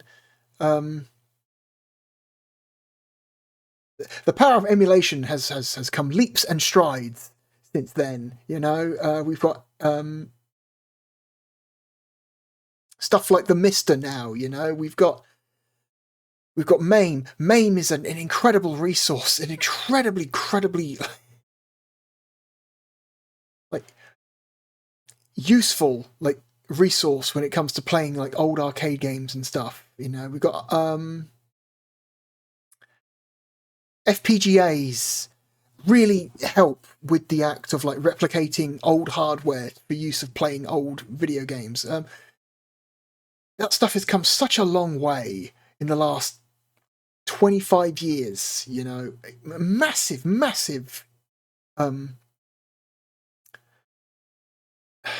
improvements. That stuff like this, these old retro compilations from like the I'm gonna say like the mid 90s to like mid 2000s that came out for console. Like they came out for like platforms again like the PlayStation, the Saturn, PS2, GameCube, whatever. Well, they're not really useful anymore because they were really good at the time because it was the best possible way, unless you had access to an original machine, the best possible way to play those games, right? Without access to original hardware. Like this was, you know what? For a Sega Saturn port of a of Battlezone, this is pretty good. And I'm going to say all of the ports of these classic arcade games are pretty damn good, considering that they are being ported to a platform like the Sega Saturn. But earlier we heard somebody describe them as arcade perfect, and I find that slightly insulting. Like, no, these are not arcade perfect, not even remotely. Yes, you have replicated the exact mechanics and feel of these games, but they don't look correct. They're not being displayed correctly. Games like Asteroids and Battlezone and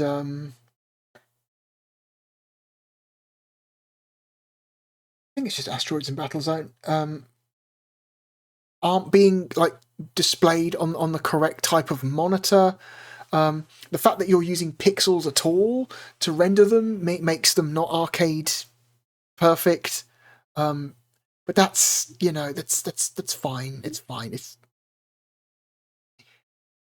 doing the best you possibly could with the platforms available to you. You know. But this is really, I don't know, impressive for what it is. Like, no one would ever use this as a resource if they were trying to like research these old arcade games, right? It's just completely these old like retro compilations on these old consoles are basically completely depreciated in value now because we've got much better options available to us these days. But it's interesting to go back and look at them. It's interesting to go back and see, like, okay, this is the state of, like, you know, like really high effort emulation and replication at this point in time, you know. Anyway, I've rambled on enough. I'm sure you get the point. Okay. But, you know, I'm impressed by the overall quality of that package. Even if we did run into that one specific bug in the video playback where it got caught up during certain transitions. And we had to reset the game to listen to the rest of it. The fact that it got caught at the exact same moment suggests that it is a bug with the game and not a hardware fault. Okay. Where are we going to put Arcade's Greatest Hits, the Atari Collection 1? Do I put down the entire title, which is Midway Presents Arcade's Greatest Hits, the Atari Collection 1? I feel like that would be funny.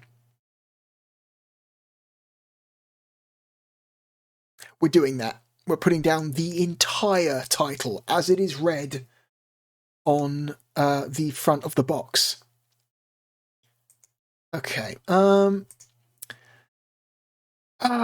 This package is really slick, you know, especially for the era, you know. There's still some interesting stuff in here. The video documentary that's part of this is really interesting, and it's really interesting to see that Digital Eclipse was doing pretty much the shit they're doing right now 30 years ago, you know. I would put this higher than where's the one I'm thinking of? The Bubble and Rainbow Islands collection is like okay in terms of replicating the look and feel of those games, but they don't really do anything else. There's no documentary footage, there's no like unlockable, you know, concept art, history of the games type shit. It's literally just, here's Bubble, here's Rainbow Islands, here is a slightly updated version of Rainbow Islands, here you go, and that's it. Which is not that compelling, especially since I don't really like Bubble or Rainbow Islands at all as games.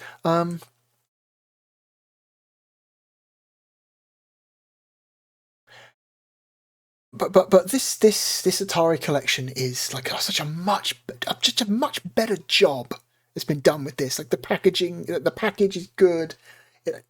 the effort's gone into replicating the look and feel of the games, the supporting of peripherals, which were not common in Western territories.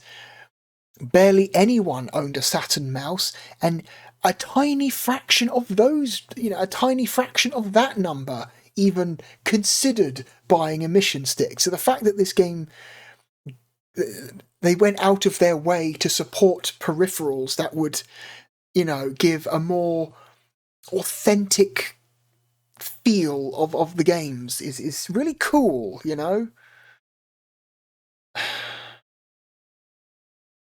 Digital Eclipse has always gone above and beyond when it comes to their retro compilations, always, and they continue to do so today.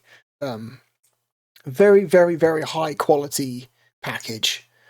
That said, while this is a very, very, I'm very impressed by the quality of the package.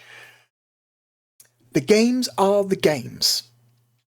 They are very, very old arcade games from the late 70s and early 80s. They have extremely, in my opinion, to someone like me, they have extremely limited appeal.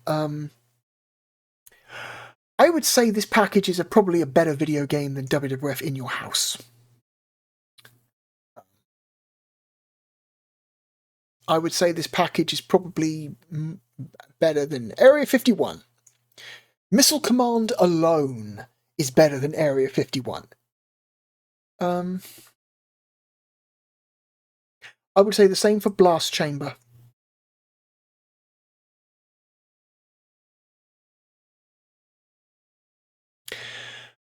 But I would not say the same for Die Hard Trilogy.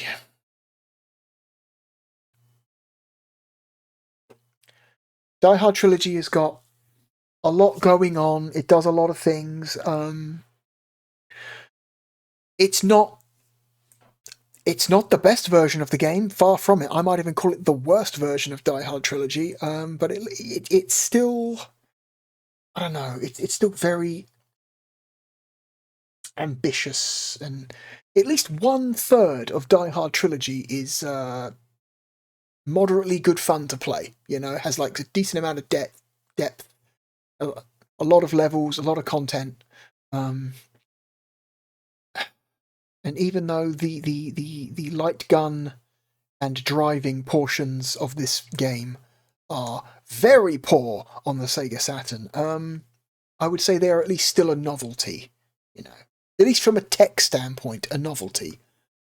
But I'm going to say Die Hard Trilogy, to me, is more compelling a video game than 6 old-ass Atari arcade games. As classic and as well preserved and represented as they are in this package, Missile Command by itself is rad as fuck. But it's not.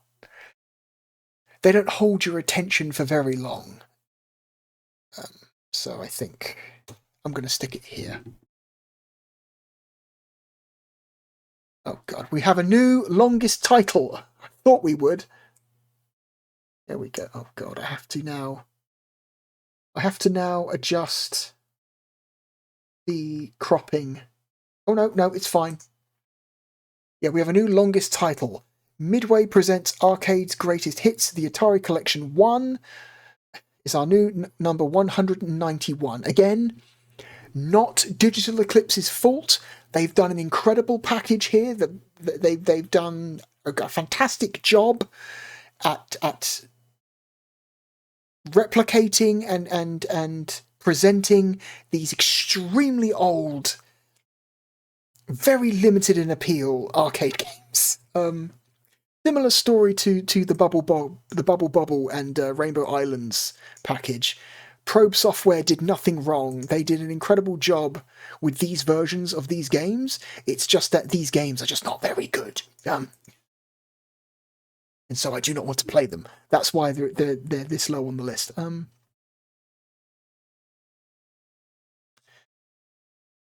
as much as I like Missile Command, by itself, it's not enough to get higher on this list than Die Hard Trilogy. It's just, there's just not enough there. Anyway.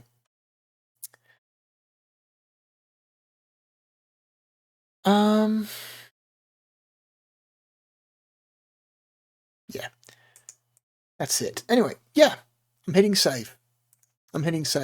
Cool. That's it. Next time on Ranking of Saturn, we have a really interesting video next time. We have 3 games that are the most different you could possibly make from each other. They are all extremely different genres of game. Next time we are going to play a point-and-click adventure game, a fighting game. In fact, it's not just any fighting game, the last fighting game released in Europe for the Sega Saturn. There's only one more to go, and it's coming next time. And a real-time strategy game. And again, the last real-time strategy game, or last strategy game in general, released for the Saturn in Europe. So we have 2 lasts next time. Look forward to that. It's going to be a really interesting one. 2 games specifically from those 3. I'm really looking forward to showing off. And it's going to be cool. Anyway, as always, my name is therealbluedragon. Thank you for joining me. I hope to see you again next time, and goodbye.